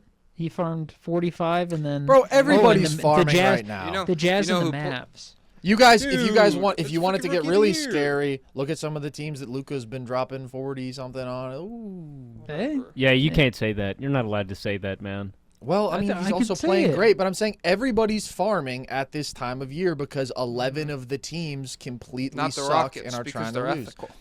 that's The true. Rockets are ethically sucking. The Rockets started tanking way too late in the year. That's the problem with what they're We gotta doing. cash it in, dude. I'm Like, done with oh, this fuck. season. Yeah. Yeah. I don't know. You could make the Nuggets case, and I would love for it to be real. It's just Yeah. in this specific matchup, especially given how many of Minnesota's like X factors are playing really well right now. There's some stuff. Naz Reid hasn't been great lately, and I do think when Gordon is good to go, incredible Julius Randle matchup. I think like the size there does matter a bit, but I don't know. It's just tough for me to feel good going into that matchup. Yeah, it's a scary matchup for sure. The optimist case would be 23-9 when Aaron Gordon plays. Literally like a plus 20 net rating in 400 something minutes of AG, Jokic, Murray together. Like, healthy Aaron Gordon is so important to the team, as you know, on both sides of the ball. And so when he plays, they've been fantastic. And then you have the fact that it is the best depth that they've had with the emergences of like Peyton Watson and THJ being as good as he's been and having like an actual capable backup center. Like, I think it's the best roster of the Jokic era with clearly the best Jamal Murray they've ever had in a regular season with a Jokic who is as good as ever. And then it's like, yeah, the defense is porous, but when Gordon and Watson are healthy and you actually have some like size and athleticism from the wings in the game, we've seen them game plan and effort and IQ their way to being solid to good enough defensively. Now, there are certain matchups in which I just think like Ant does fry them. That's concerning. And the Timberwolves also guard Jokic and Murray very well. Like, that's all concerning. And, like, I don't think the Nuggets are a particularly scary matchup for the Thunder anymore because I think their super gimmicky defense Shea has just seen too many times, and he can just create, like, wide open threes for his teammates whenever he wants and still shred them as a scorer. But I still think they can defend better than they have this regular season, and I think their offense can be, statistically, is the best in the NBA. And, like, that's a pretty good formula still. I still think there's just a, like, not to cut you off, Jack. I just think there's a lot of there's not a lot of margin built in for Jokic and Murray, and like that's one of my big hangups. Like I just think it comes easier to Minnesota, and I'm really optimistic about what's been going down for them in the second half of the season. Ayo was maybe the deal of the deadline. He has been awesome for them and filled in. Is he Did on you hear that, Pablo? Did you hear that, Pablo? What? Just the Bulls. They gave up a guard in the deal of the deadline. Well, he was. So they got a guard back. They got dude. Leonard. They have Leonard Miller though, and he's We got balling, Leonard so Miller, there's that. but Ayo was all blue. Is he still blue? Is this in terms of the metrics? Yeah. Yeah, there's a screenshot. I don't think care. It's, He's it's good. NBA, it's NBA RAPM. I think it is the website. And so when Well, that trade happened, all of the normal stats people on Twitter were just like, "Oh, it's too many blues. This guy's all lot of blue. I blue." can't fuck with this guy." And so he's been great, dude. Yeah, He's he been rocks. awesome. I mean, and they've been good without him. But I mean, they brought back Kyle Anderson. You know, I think Kyle's just another good wing to have in the rotation. Like, I just think it's a nightmare matchup for Denver, and with the health concerns, and it's more so just the margin for Jokic and Murray. And I know that Aaron Gordon helps everything go easier for this team, and I agree with you. This is the best total unit that the Nuggets have had around Jokic, but I think it's a bad matchup for Denver, and I think you would need near flawless Jokic and Murray, and I think that the Timberwolves defense, although they've lost some key personnel from last season, still match up really well defensively against this team. So I'm definitely back in Minnesota in this debate. I do think the Nuggets are 3-1 in this matchup this year. Like, I don't know, it just feels very doomsday. I'm not saying that this is not like a toss-up sort of series, but I don't think it's like, oh my God, the Nuggets are helpless. Now, Jack, I get from your previous experience of Rudy Gobert fadeaways and whatnot, and like losing that series, of course, I'm sure that's very traumatizing. But if I can try to provide a more rational, neutral perspective, like I think the Nuggets can totally win this series. When Rink Mass didn't check in the Nebraska-Iowa game, and they played with 4 guys and lost, my dad texted me right away, and I was like, well, you know, I've seen the Nuggets blow a 20-point lead at home in Game 7, so yeah, I understand what you're going through. So maybe I'm just genetically predestined to, like, a little bit of pain here and there. But, hey, you know, I can't complain too much. They did win a fake fraud championship. It could happen. It's against the Heat, dude. Well, the 2023 Heat, we just talked about, Team of Destiny. Yeah, I don't know. It could happen. I would just say, in terms of we're discussing upsets, I don't really feel like, realistically, removing my biases, this is like very close to like a 50-50 toss-up series. You are muted, genius. No, I mean, I this is what happens during a podcast. Sometimes when someone else is talking, you don't want to speak over them. So you could read my lips and understand that I am agreeing with you, but the audience understands I don't actually need to say that I'm agreeing with you. But thank you for fleshing this out. Long hair dude needs to shut the fuck up. Long hair dude needs to learn some goddamn manners when he comes on this podcast. I'm sorry. When did they figure out reading lips? Because the kid in There Will Be Blood never figured it out. He was just an idiot, I think. Yeah, I think that he was always my stupid. interpretation. What? Wait, are you guys watching DTF St. Louis? Anybody? Speaking of, No, I'm signing watching Reacher. Def. I don't know what that is. DTF You're watching St. Louis? Reacher. Yeah, you should check it out. It's good. HBO. What's Very DTF fun. Very stand for? fun. I'm not gonna say that, Pablo. Delta Task Force. Oh, Delta okay. Task Force. It's the new Reacher spinoff, but it's Damn, I just thought it real stood life for- footage of him beating the shit out of his Reacher's neighbors. so good. You guys should watch it. It's so sick. Wait, Yeah. did you see him assault his neighbor though? I don't know what the story I is. saw him He was defend himself. vindicated. Yeah, I saw him stand his ground, dude. Okay, yeah. Castle that's my fault. doctrine with his fist, dude. Yeah, that's my fault. That's my fault. All right. So I think we've covered everybody who's on upset watch. My top 3 picks: Knicks, Pistons, Lakers. Those are the 3. And I think that 3 seed in the West right now is oh so precious because you probably get the Rockets and you avoid OKC for another round. Obviously, San Antonio is playing amazing basketball, but like still clearly I want to avoid OKC as long as freaking possible. All right. Let's just keep going with this theme of who are you in on, who are you out on, who are you liking. Pablo, I'm starting with you this time, so long hair guy can shut the fuck up for once. Fact. Which team have you surprisingly enjoyed the most this year, recently? Who are you just having a good time with? I guess it's just the Spurs because they're just ahead of schedule, and us being Wemby goaters, we're very Yeah. invested in his reputation. So it's good that it's happening this soon, and so we're already getting unbelievable numbers, and the numbers are unbelievable. Freaking subtract Luke Cornett from a situation, they're even more unbelievable. So that would be the team I pick. It's a pleasant surprise. Yeah. I was thinking about just asking you guys, when is the Wemby GOAT event horizon? How close are we to the moment that it's just 2028. undeniable? Well, we're I like already that. in best player in the Election world year. convos, so I True. don't know. True, man. Best player in the world convos are freaking crazy right now because you've got legit candidates like Shea, Jokic, Wemby making a case. Giannis, also fantastic. Giannis. And those would be the 4 for me. Those are the big 4. Yep. No one else notable. That is true. Yes, thank you, Pablo. I'm being dead serious. Hey, Giannis is. I'm done. I'm out on the Giannis train. Yeah, Honestly, Jokic Giannis is a is- slob too. It's a big 2 at this point. Well, Giannis is trying to explode his legs, so I don't know what's going on there. Oh, it's so sad. The whole Giannis situation makes me so sad, but he's fucking crazy, I'll tell you that. Okay, so Spurs absolutely just incredible when Wemby's on the floor playing like one of the best defenses ever. Last couple months been playing like the best offense in the NBA. That shooting holds up. They can absolutely beat anybody. That's the question.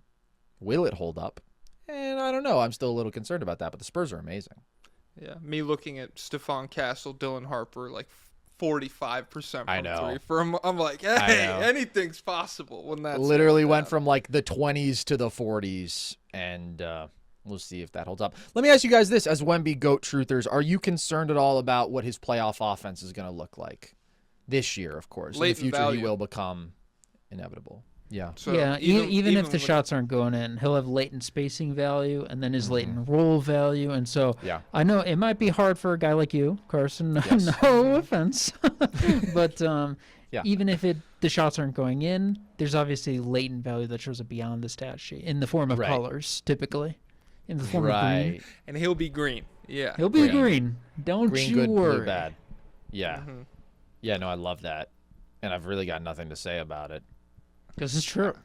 because I it's don't like, know. It's like I just told you kinda the like- sky is blue. yeah. Well, scholars could debate that. Some have, I think. No. No. Yeah. Nah. I read the one you're talking. This is probably Adrian Zenz. Yeah, you guys are right.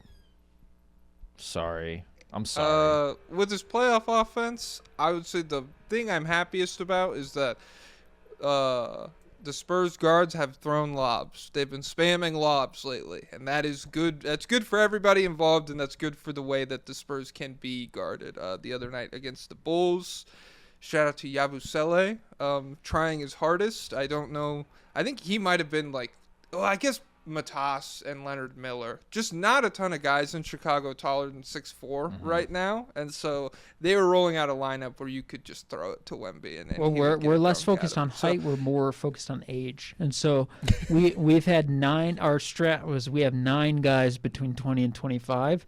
After all the trades, I don't know what that number is. I think we may have gone younger. How old's Jaden Jaden Ivey's Ivey? between 20 and 25, but he's not on the roster anymore. He's 24. He ages Oh, out God. next year, so they're probably just getting ahead Yeah, of it. that's good. That's good thinking.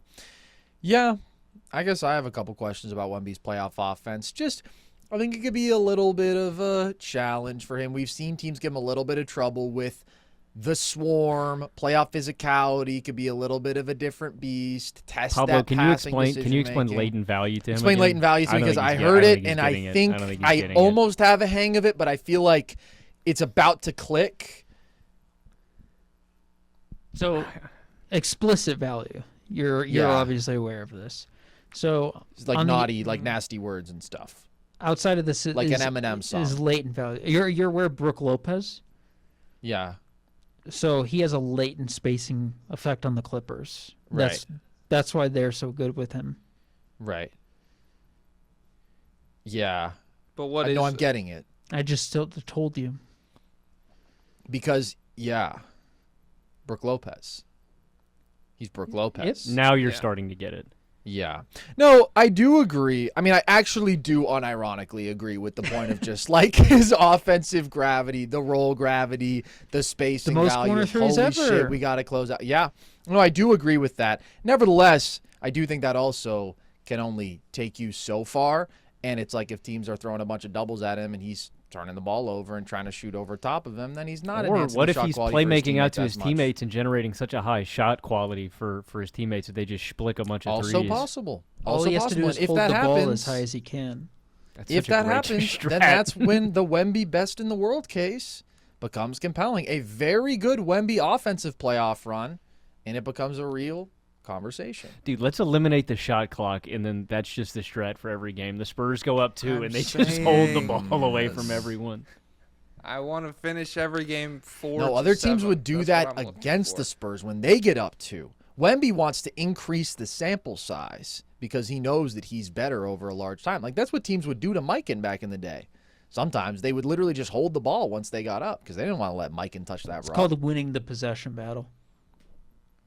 Yes, exactly. That's exactly right, Pablo. Okay, so we got the Spurs. Jack, who do you have in this category? Somebody you've really surprisingly enjoyed this year? Well, it's nice because we don't have to talk about any of the playoff implications for this team. I have loved watching the Houston Rockets for the past month. It's been the best thing in the world. I sat down to think about this question. I was like, who have I watched the most? And I kind of landed on every time I check the scores, see what games are close. I'm like, oh, this is gonna be hilarious. Whatever He's happens a Shangoon in hater. this He's Rockets freaking game. eating. The Turks are coming for I'm you. The getting- Slovenians my- are coming my- for me. The Turks are coming for you. The Turks are also coming for me. I'm also a Shangoon skeptic. Whenever someone types to me in Turkish, I say, where are you typing from? Constantinople? That's Let's right. I don't even fucking go. recognize the name. I don't even recognize the Greece. change, Wow, dude. that's- I have a friend who like Yeah. actually is kind of passionate about that, a Greek friend, and he sent me like an Orthodox Greek meme of like some Greek guy calling it Constantinople. You know it's still you know And it's then still it cut to like Constantinople, ancient right? Greek Orthodox imagery, and it was playing some old Greek hymn, and I was like, "All right, man, if that's what you're into." Yeah. So the Rockets in March, I wrote down some games they played. They had a 5-point win over the Wizards in Julian Reese's first ever NBA game. They almost blew that. They had the overtime loss to the Warriors, where Golden State played like 8 guys on 2-way contracts. Oh shit, I'm getting a phone call. Yeah, the no, I'm Levy sure it's more Lions. important. Well, I mean, No, no, it's not more important. I'm sorry. long hair guy needs to learn how to I fucking can't- put his phone on Do Not I Disturb. can't talk Facts? right now. They have I'm automated responses for recording. you. And one of them is literally can't talk right now. But You gotta that's hit one button. cognitive. That's I didn't- cognitive offloading. It's actually a huge problem right now with AI. So That's yeah. a good Didn't point. see it. It's a good point. And it's going to fucking pollute some sort of Okay. water source somewhere. Yeah. Pablo, you're so right about everything. Yep. I'm sorry. You know about the I opened my Memphis dumb trap. substation? 25 points. Yes. They did a science. Wait, no. The 49ers hired a scientist about it. I saw What did an he article, say? But I didn't read it, so I don't know what's up. Well, the headline of the article was 49ers hire a scientist to see about the electric substation. Here's what he found. And then He's I in the scrolled, pocket, so- dude. That sounds I like don't know. cognitive offloading to me, dude. Yeah. It's embarrassing. He Okay. basically concluded the Um, substation. It was all horseshit. But He's in the pocket, dude. I agree. He's in the I pocket. agree. Yeah, dude. What is he going to come out and say? It's a big deal. We need to change everything. He's been right paid by now? Obama No, and likely the absolutely Clintons. not. Yeah, probably Yep. Soros. He's funded by Soros, honestly. And Beto. Yeah. O'Rourke. Hit by Beto O'Rourke. Yeah. Yes, I agree. So the Rockets 25-point loss to the Spurs, 36-point loss to the Nuggets. Back-to-back Lakers losses where we got the great Kevin Durant double team moments where it was just like, I don't know what the fuck to do here. They lost to the Bulls when KD and Şengün combined for 73 points on like 80% true shooting, and they lost to Chicago. And then they most recently lost to the Minnesota Timberwolves in a very important seeding game where they blew the biggest blown overtime lead in NBA history. Gave up a 15-0 run to end the game after doing like a miracle comeback. So yeah, in March, the Rockets have just been absolutely must-see TV, I feel like. It's a very entertaining game whenever I It's a great take. Let me ask you this. Who do you blame most for the Rockets being such a clown show, circus, freak show? I don't know. It's got to be Durant. Because it's it's Durant for a number of reasons.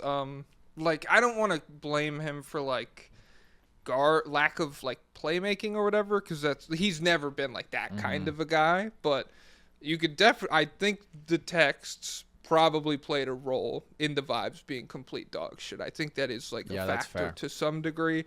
And yeah, I mean, he's not really passing the test in terms of like perimeter creation, getting the team into their offense or whatever. Like, he's really let them down on that front, and they have nobody they can consistently rely on. And so you look at like over this March, everybody's averages are really good, and they're still just like a very underwhelming team. Şengün's 22 on 62% true shooting. Amen's 20 points per game on 64% true shooting. Both of those are by far the most productive scoring months either guy has had, and in all of the big moments, it just hasn't mattered at all. I blame the GM for accelerating the timeline. They'd be so much better off if they just kept Jalen Green, you know? Yes.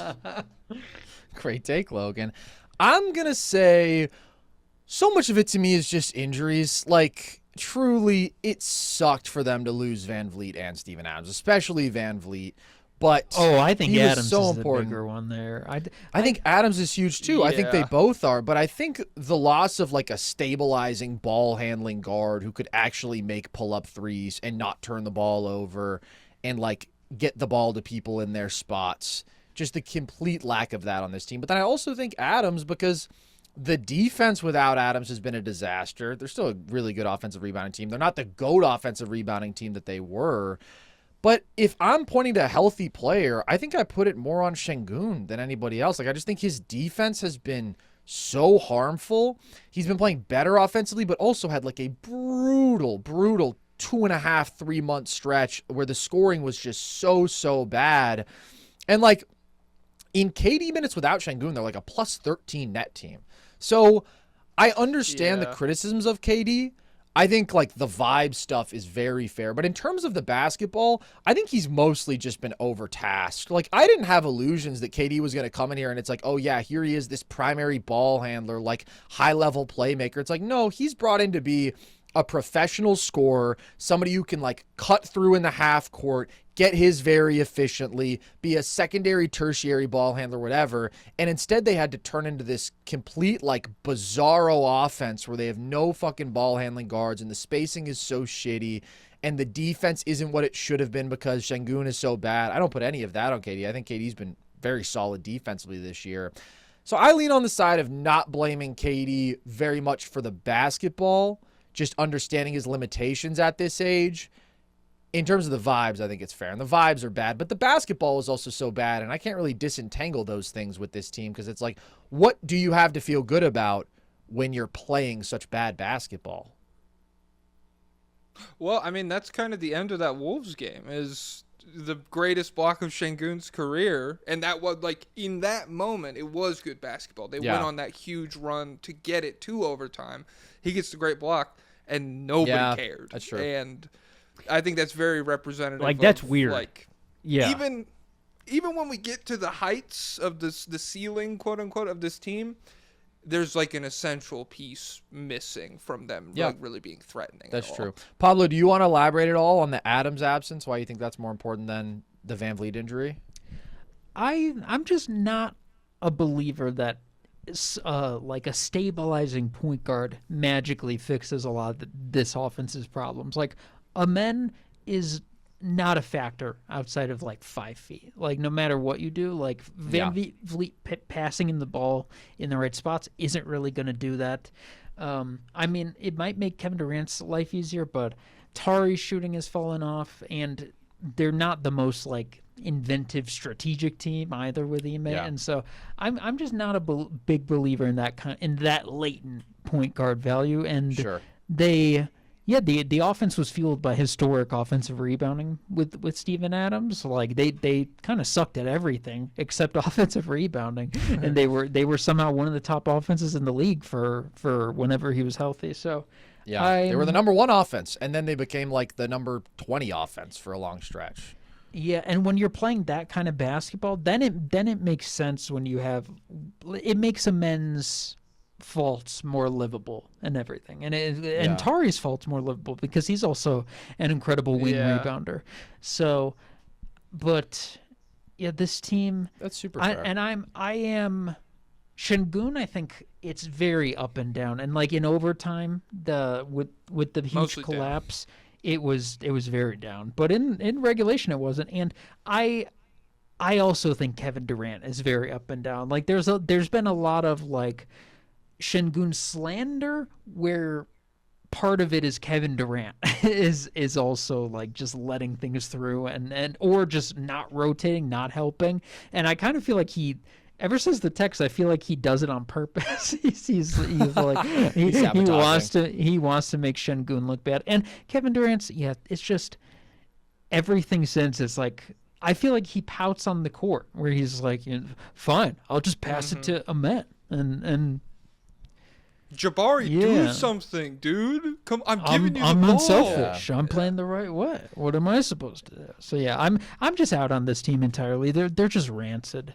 No, they suck for sure. Yeah, I mean, Adams was so important. I do think I'm pretty anti-pure point guard, like just generally speaking. But I think there is a distinction where, like, Van Vliet actually is a good volume 3-point pull-up shooter and good volume 3-point shooter overall. Even though the percentages aren't always great, like, they don't have a guy who can do that except for, like, Reed Shepherd. Mm-hmm. And then when you pair that with, like, the plus point of attack defense and just, like, generally the literal ability to handle the basketball. Like, the turnovers have been so bad for the Rockets this year. They're bottom 3 in turnover percentage. Last year, they were really good at that. So it's like simultaneously the two advantages they had. This was a possession game team, right? They were like literal goat offensive rebounding, but also good in the turnover margin.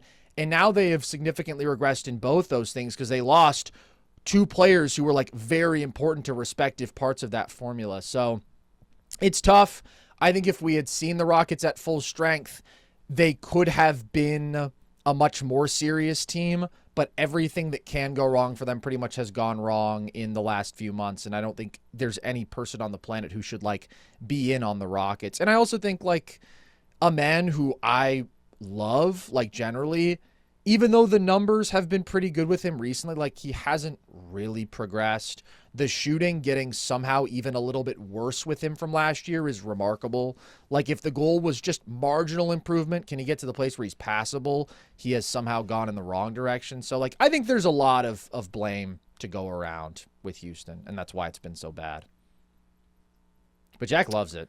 Jack is just eating up their suffering. Been fun no, that's to fair. watch. That's what I'm. It's hilarious, and so I mean, it's one of the only teams for a while there whose vibes were worse than the Nuggets. When Jokic was playing like bad and everything, I could lean on Houston to be like, "Come on, baby, crash and burn," and they would. And so, that's what's been fun for me, I guess. I'm a sadistic guy. You're like a really, that. really bad, evil guy, and you're fueled by hate. But if that's your thing, man, that's your thing. I'll tell you who I've sneaky liked. I mean, I think we already discussed the Hornets. They're like the most obvious choice for this, but it's been going on for so long. It's just like really joyful, really fun team to watch. Beautiful offense. Did not see it coming like this. So they've been great. But the other team that has had like the biggest season turnaround, I just looked this up before Christmas.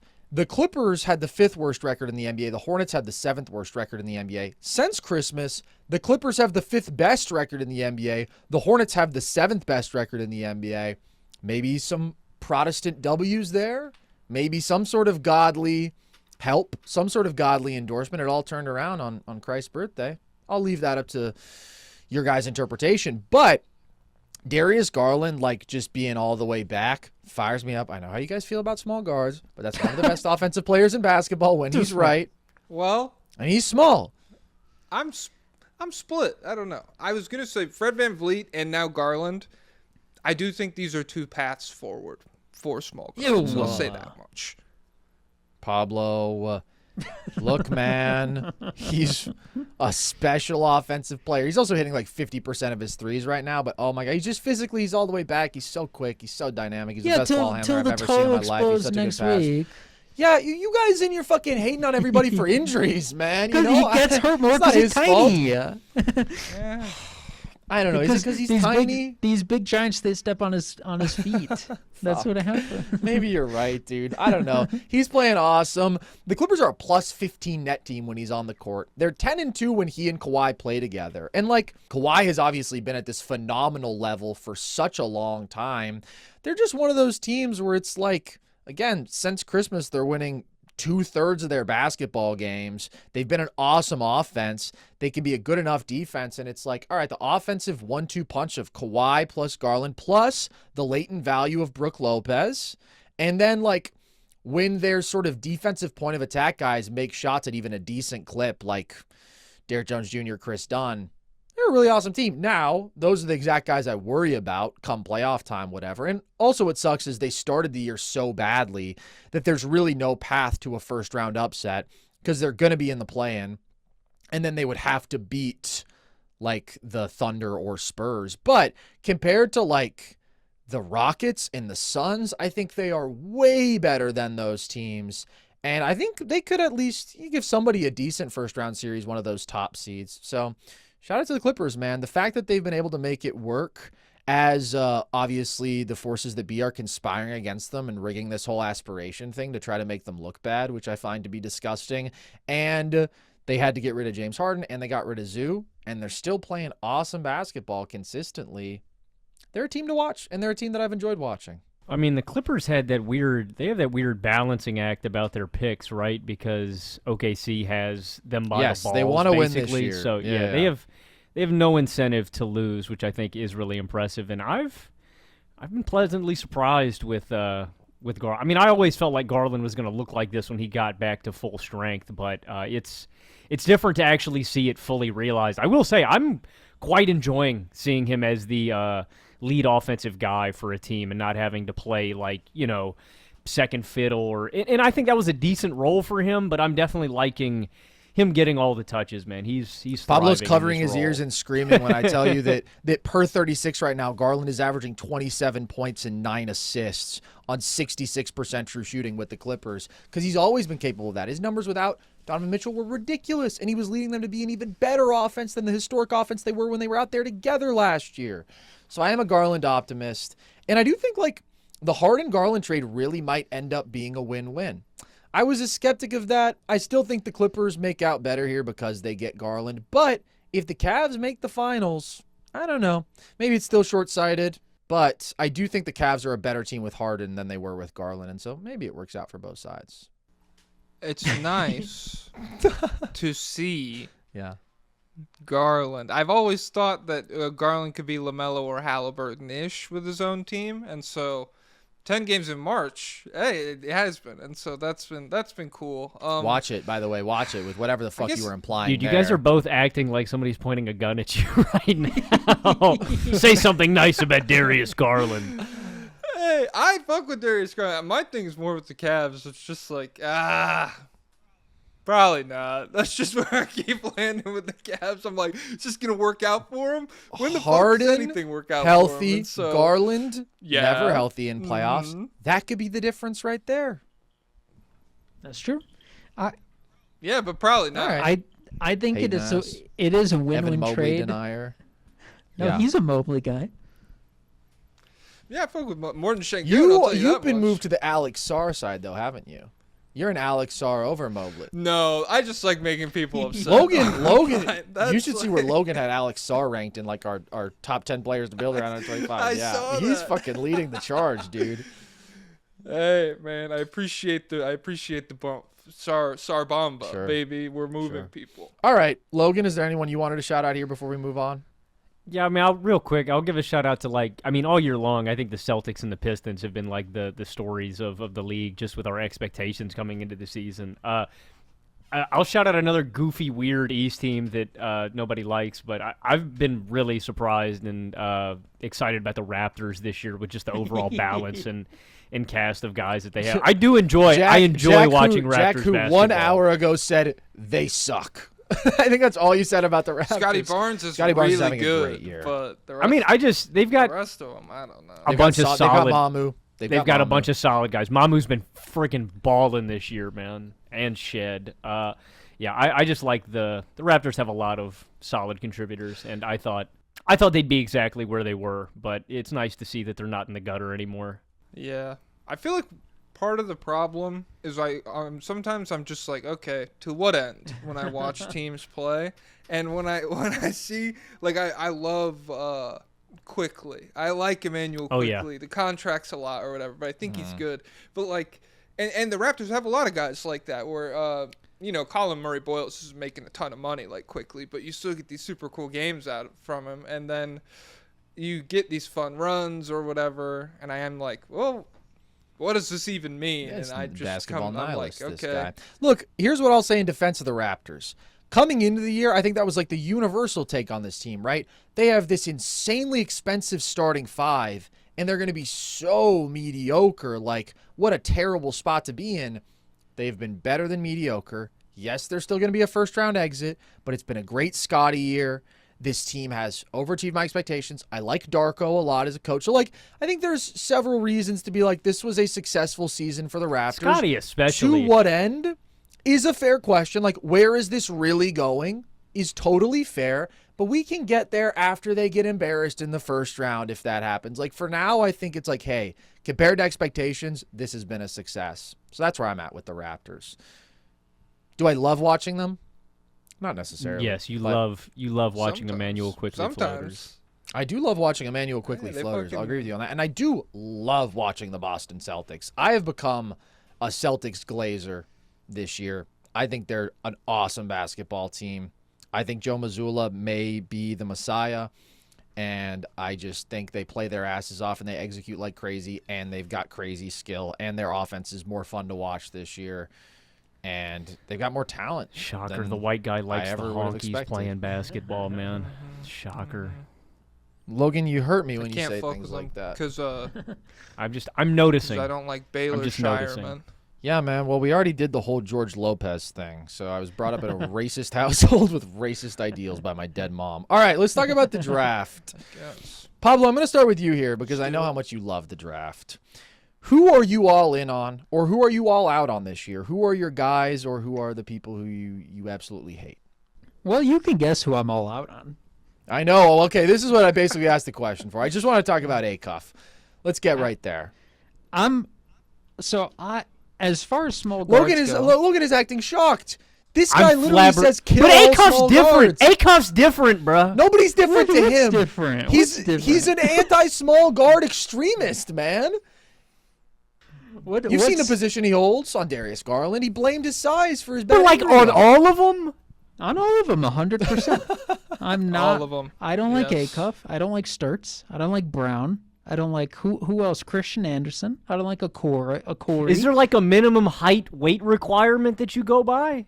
If you could play defense, you can. I'm okay with Case and Wallace. I'm okay with AJ Mitchell, but literally none of these guards play defense. So as far as 5 years ago, I would have been super into Acuff. I think he is pretty good as far as the archetype goes.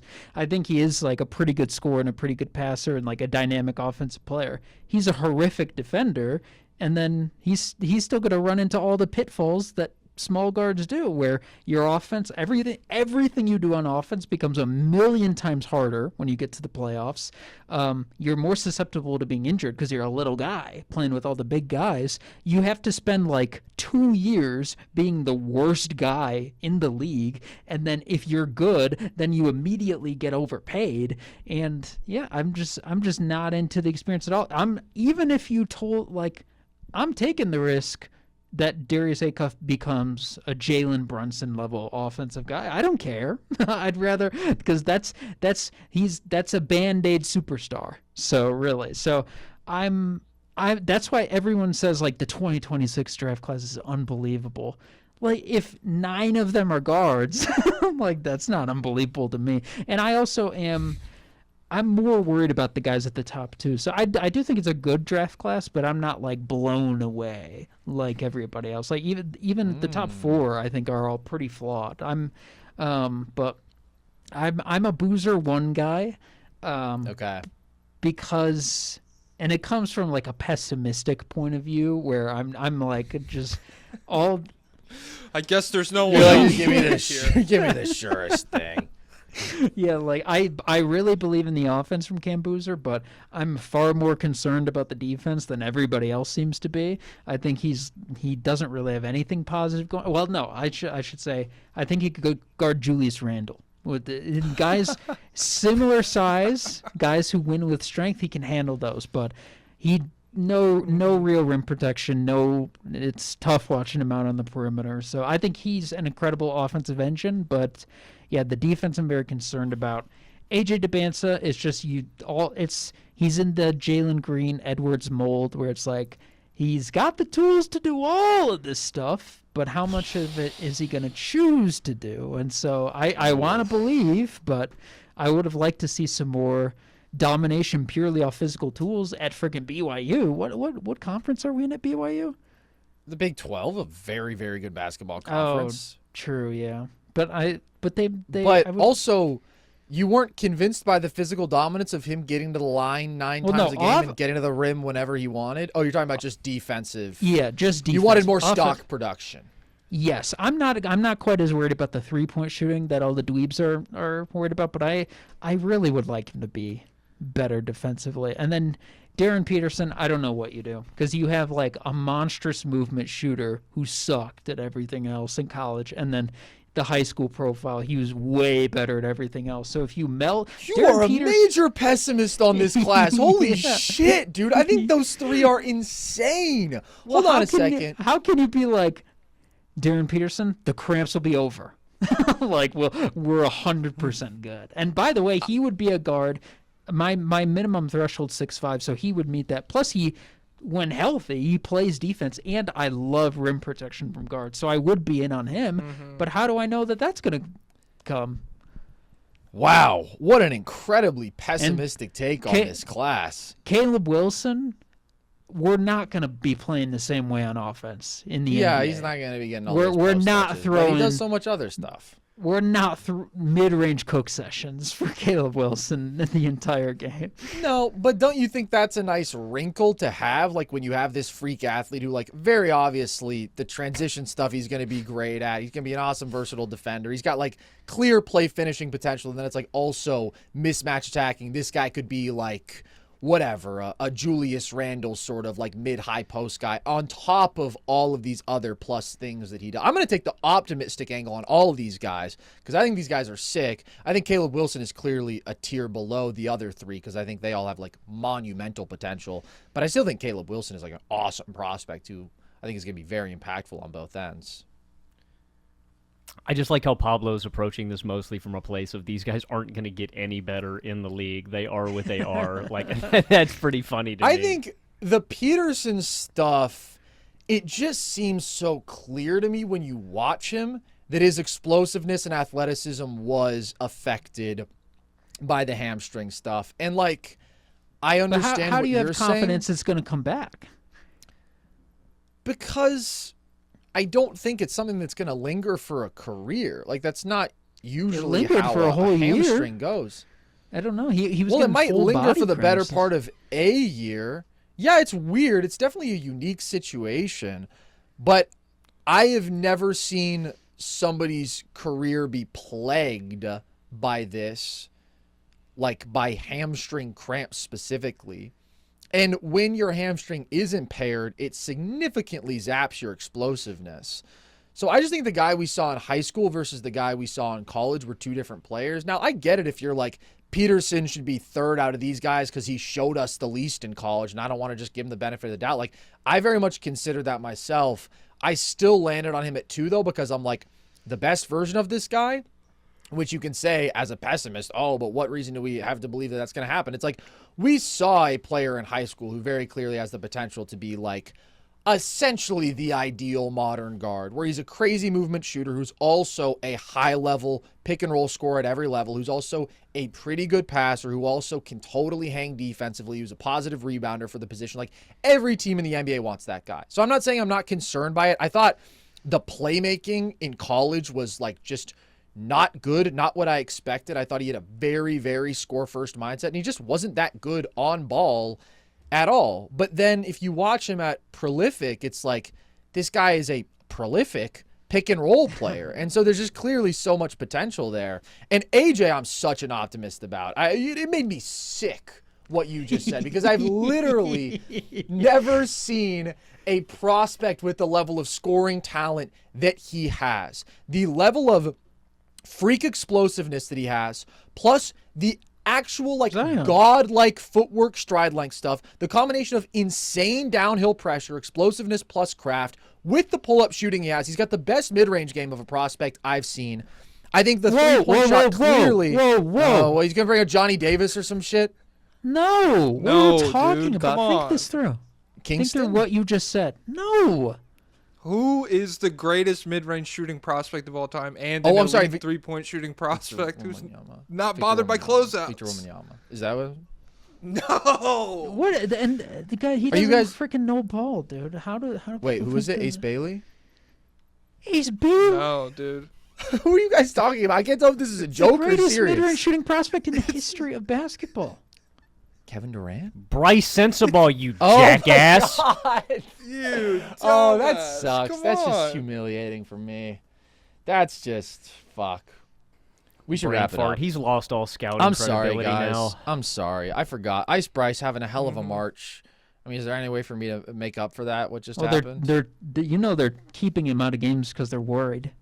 of They're, course. they're sitting him in. This fourth is all a quarter. distraction Pablo from the has- real Utah monster, AJ DeBonsa. Buddy, Pablo has mobilized a unit that is coming towards your house immediately. And also, okay? I'm just going to keep going with the AJ glaze. I don't care.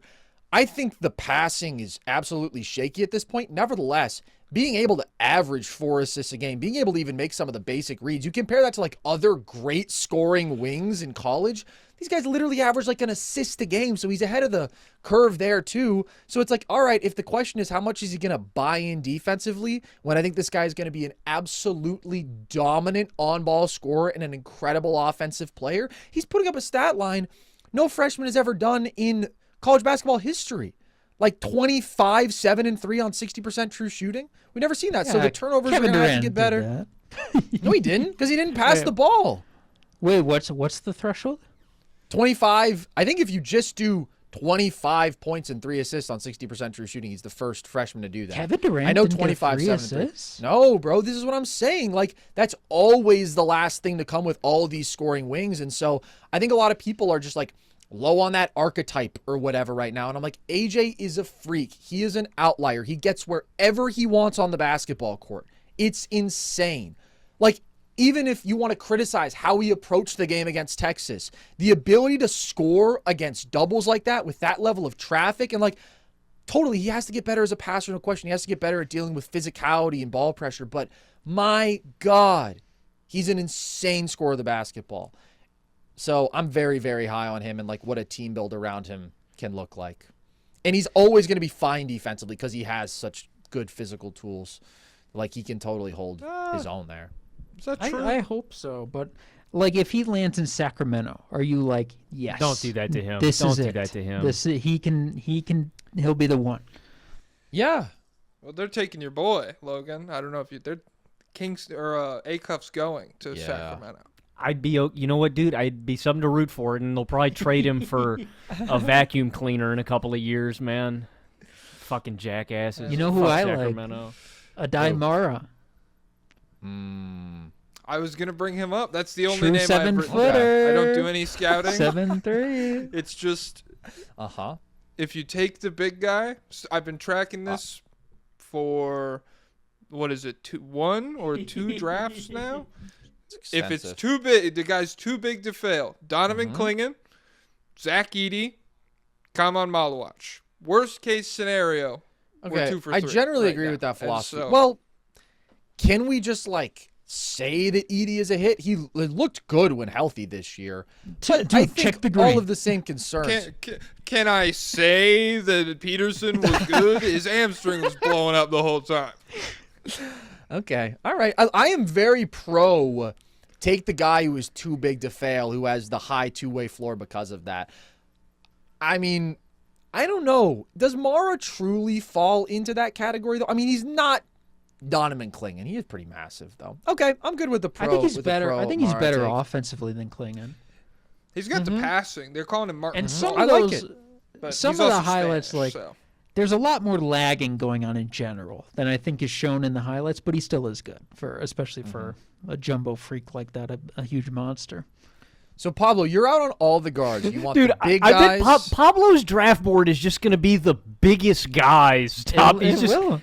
It's going to be all the What's- big guys and all the little guys at the It's bottom. so funny because I feel like I'm 60% of the way to where you are, in the sense that I have a lot of the same concerns about building around a small guard. I do think this class has so many skilled, You're talented like, guards, but it's how we many of need them are going to be on the right side of Netanyahu. the threshold? You're like, we need Netanyahu out of here, and I'm like, no, dissolve the state. Yeah. Yes. I thought you were that's going to not go the problem, other yeah. direction. I thought you were going to say, I'm like Netanyahu. I was going to be like, hold on a second, Pablo. I reject that. Well, you know Okay, he's from so- Philadelphia, and you were Sixers optimist. That's true. That people are beginning to you go. develop some connections that I'm not really comfortable with there. So I actually think the Acuff point you make is interesting. I really do, because I'm not high on Jalen Brunson and building a team around Jalen Brunson. But then I also think when a guy can just get you to a 120 offensive rating when he's on the court, that is really valuable. And yes, it takes a very specific team build around him potentially. But even Brunson, who again, I'm not super high on, I do think making Cat his center is kind of fucked for the whole experiment of building around him. It's Yeah. let's put one of the worst defensive centers alongside one of the worst defensive guards. Well, yeah, that's a pretty shitty team build. But also, when he had less talented teams, he was still able to drag them to a really good place offensively, and they were still winning playoff series back in 2023, 2024, just a playoff series. So, yeah, it's really hard to build a title level team around a Jalen Brunson or whatever. Probably will be the same for an Acuff. But at that point, it's just so all or nothing. It's just a little bit too black and white for me. I know we talked about this explicitly when we were talking about draft prospects, but I mean, Acuff really does feel different to me in the way that, damn, if this guy doesn't work out, a guy with this high basketball IQ, this skilled, I'm closer to you, Pablo, where, This will be the line for you. This will be the revelatory moment where you come over to Pablo's fully radical position. yes, I'm so serious. If Acuff Yes. doesn't work out, a Calipari guard, this efficient, this skilled, this great in all these different areas, if he doesn't work out, fine. I'm done. I'm ready to sell the archetype down the river. But the problem is he could work out and for 10 years straight, or maybe 7 years straight or whatever, and you'll just get to the playoffs, maybe you'll get to the second round, then he got a shoulder injury. How do you look let's- back on Damian Lillard, Pablo? What do you think of Dame retroactively or retrospectively? He's very interesting, and so obviously I'm pro, Steph Curry is fine. Right. Unicorn. We'll write him yeah. off. Yeah. Damian Lillard, obviously, I think the era, he dominated. He is unbelievable. And I do think he presented such a unique challenge to defenses in terms of you literally have to come all the way out to half court. And so that he warped things to such an unimaginable degree that I I don't know. I kind of go back and forth, but I am leaning more towards being pro Damian Lillard. But like none of these guys are doing anything super non-conventional. They're just like good versions of. Acuff isn't. What Acuff's is he? like one of the best offensive guards as a freshman in college basketball history. He is like. Do you think he's going to be pulling up from that far out? Pull-up shooter. Why not? Wait, as far as Dame or as far as he is right now? Dame. Yeah. No, Like, do you not think quite. he'll- But I think he's like clearly a more gifted passer than Dame. I think he's a really good passer, while he's also this guy who like sprays 49% of his threes off the catch, 40% of his off the dribble threes, like has every component of how you get to those shots, side steps, step backs, whatever, like just needs a little bit of airspace coming out of pick and roll to pull. And he's willing to play off ball, which I think should be another clause if I were to make a suggestion or my own criteria. Like that matters when you're talking about the building around a small guard thing. So I'm just like, He's selfless, a good decision maker too. very good transition scorer, gets to the line a lot. Like he checks so many boxes for this guy is going to be an awesome offensive player. And then the question becomes, okay, but is it still hard to build a great team around him? But once you're getting to those conversations, it's like Mara's going to be like the fifth best guy on a team. And like he might be good in that role for sure. And maybe you're more confident in that, but also like, can you swear off an archetype because that guy can't be the best player on a championship team, maybe? It's like, is that guy not worth picking 7th or 6th or 5th? Because I think he is. I think Acuff is going to make teams awesome offensively. If he doesn't have all-star seasons, what, you think switching and physicality is not going to be able to I mean, look what happened to I don't know why I said that Young. in like a mocking tone, by the way. I am a believer in that. But I also think he's a much more gifted scorer than Trae Young. Well, Trae Young at his best was like pretty unbelievable, but he just like he's a one-man offense in the regular season, but then once you get to the playoffs where Miami throws just 17 wings at him, it gets a whole lot tougher. But there is also a certain rigidity with a guy like Trey that I don't feel like you're getting with Acuff. I do feel like they're very different guards. And he is a much better Trey never shooter wanted to play off ball. of the basketball. Exactly. Trey never wanted to play off ball, and Trey also had this crazy range, and he was always hitting like 34% of his threes. Like I think Acuff is going to be a 40% three-point shooter at volume at the next level, at least some years. So I think he's on a different level as a prospect. I understand your concerns about the archetype, but I'm kind of like Logan, where I'm like, this is definitely an interesting moment for the archetype in terms of what does building around the best version of these guys even look like. But I think he's special enough offensively where I would take him 5. I would take him after the big 4. Yeah, the Kings are going to do it. Yeah. So I think about it like this when it comes to him versus Mbara. Would you rather have a really like Kyler Murray or a great offensive line prospect? Like, but infrastructure. I don't know. Mara's not a great. I was gonna prospect. say I don't know if that's like that's an apt you don't like comparison. Mara more than Yaxel, do you? Yeah, because positional value. I like I like 7'3". I like his defensive impact. I like the pass. I think that's more valuable. Yeah. What about absolute unit, crazy versatile, big forward, 6'9", 230?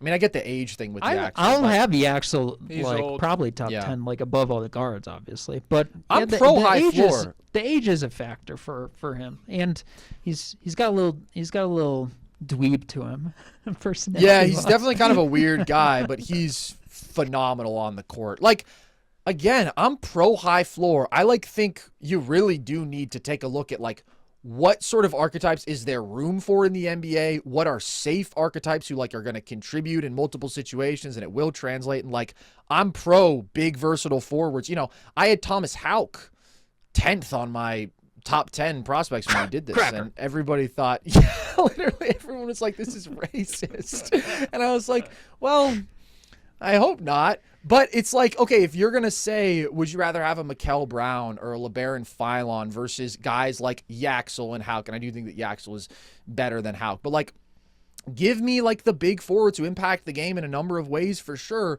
But then there does come a point where it's like Acuff doing what he's doing offensively at his age is just absurd, where I'm like, take the shot on the 19-year-old who can transform your offense overnight. Can you really imagine though? Let's say you get best case scenario Acuff, like right now. He's transported from the future to right now. Do you really think that's a guy that you could walk into a playoff series like confident and be like, yes, they have Jokic, we have Acuff. They have Shea, we have Acuff. They have Wemby, we have Acuff. Like the guys at the top of the league are just at an unbelievable level. I just don't believe. I don't think there is a possible world for him to get that good. You are talking about him up against. I think Shea and Jokic are at like top 10 peaks ever. I think Wemby is going to be the GOAT. If you're saying I'm not going to take a guy fifth because he doesn't have a GOAT path, well, it's like, well, let's fucking abolish the draft and let's just spend all day in a lab trying to create more Wembys. But AJ DeBanza, if it all works out, yes, that's a guy special enough to be like, hey, maybe we could be on that level. Because he's tiers above Acuff as a prospect. The top three for me, they're different. But then once you get into like the range after that, how many guys can you put above Acuff? How many guys could Pablo, can I ask you something? Do you see value in having a guy like Peyton Pritchard in a lineup? I'm anti-Peyton Pritchard. At $8 million a year? You picked a terrible name. Awful name to pull the out contract there. is pretty nice. And I will admit he's been incredibly productive in the regular season. But I really do believe that he's but just he's a going to switch be beater, targeted. Pablo. He's going to be targeted when it comes to the playoffs. Baylor Shireman, he gets freaking bullied by Shea. Jared McCain, he's not doing a thing in the playoffs. Okay, let me make a couple points on behalf of Pritchard specifically, because again, I think there are certain exceptions that are sometimes needed. Awesome shooter off the catch. Off-ball value, check. Awesome isolation score. So shifty, such a great ball handler, and he can get to those little short-range jumpers. He's literally 60% on shots inside the paint, outside the restricted area. So that's different. It's not like, oh my God, we can switch, and now what the hell is this guy going to do? Like, he can still get to his spots and be super effective there. And I'm not really going to defend his defense, but competes defensively, prideful defensively. That's worth at least something. And the final point, contract. He's not getting paid. Okay, it makes a difference. When I'm the low man, I get finished over. Rats! Okay, dude, all right. I'm not talking about him as the fucking low man. I'm talking about him guarding one-on-one. He'll pressure the ball. But, final point, he makes $8 million a year. He's not overpaid. Yeah. Will Acuff, my whole thing with drafting a guy at 5 is that if Acuff is good and respectable, there's no world where he is like not a bust and doesn't get a ton of money. He's going to get a ton of money. Like, I feel like I don't want to pay. That's part of the issue. Because, like, I believe that there is a spot for small guards as role players, contract dependent. T.J. McConnell, Fred VanVleet is another good example. I'm a VanVleet hater. He's very expensive. He is expensive. But, like, I think that's, like, the ceiling of the expense thing. Is like, he's, 25, 30 mil? Right now, that's, like, a good starter. That's how much you pay for a good starter in the NBA. And so I could understand maybe that's about the max I want to pay a guy that size or whatever, but I think it's tough for, like, if Acuff is going to get a ton of money, he needs to be better than Peyton, like, but I think the only reason the only reason I brought that up is because I just kind of want to ask a general question of, like, Pablo just doesn't seem to have any stock or value in the archetype at all in a rotation. And, like, I understand the argument, and it's sound, and the philosophy behind it, like the no weak link thing. But it's like, that's what it comes down to. And I get that, but it's like somebody's got to break out a defense. Somebody's got to get guys in their spots. Somebody's got to get buckets. Like, it's like, well, what does OKC do? They have a Shea. But that's different. Yeah, I mean, Shea is like at this pinnacle, unstoppable level. I'm not. You are putting things in such absolute terms. I'm not going. That's my thing is when you get Acuff, if he pans out, then you end up going all in on this guy. Like, if he does hit how you're saying, then you're maxing this guy, and you're going down a pathway where it's like, okay, we have Acuff on a max contract. Ooh.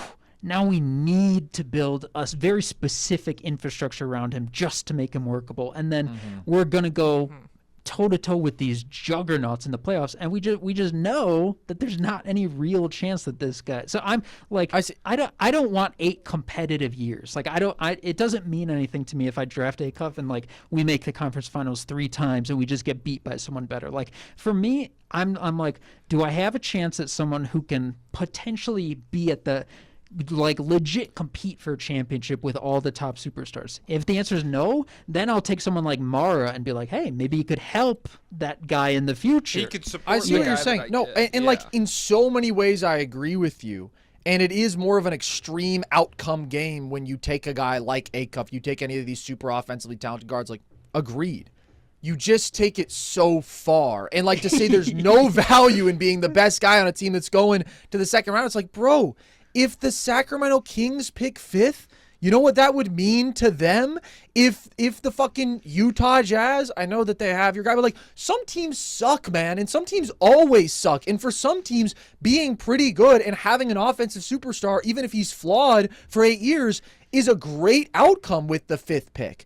And so it's like, I often also get in like this super analytical mode of, all right, we're maxing out championship value. That's all that matters. Who works in that setting with that standard? That's not how every NBA team can operate, though. Yeah. Like, especially when you're not picking first. If you're picking 5th, 6th, 7th, like, there is absolutely an argument to take an Acuff. If you're drafting for fun, go for it. But what if you're drafting I'm so about it's that like... W. Yeah, but what if, like... You have been incompetent for so long that my 50 team wins has. is a resounding success. Stomach a little more. Just stomach a little more. It's been about 60 years for the Kings, man. I don't know. It's been about 4 cities for the Kings, and it's been the same We had thing. we had that one good year where we did battle with the Dubs, though. That was Sure hype. did. you Small guard fueled. 2 guard fueled. Unfortunately, regrettably, dude, I loved Tyrese Halliburton, and I've hated the Kings since they dealt him away. That broke my soul. My brother is a Kings fan too, and so he'll text me at like 1 a.m. Eastern time, being like, "Daquan plowed tonight. He went You crazy." must get so many Raynaud texts.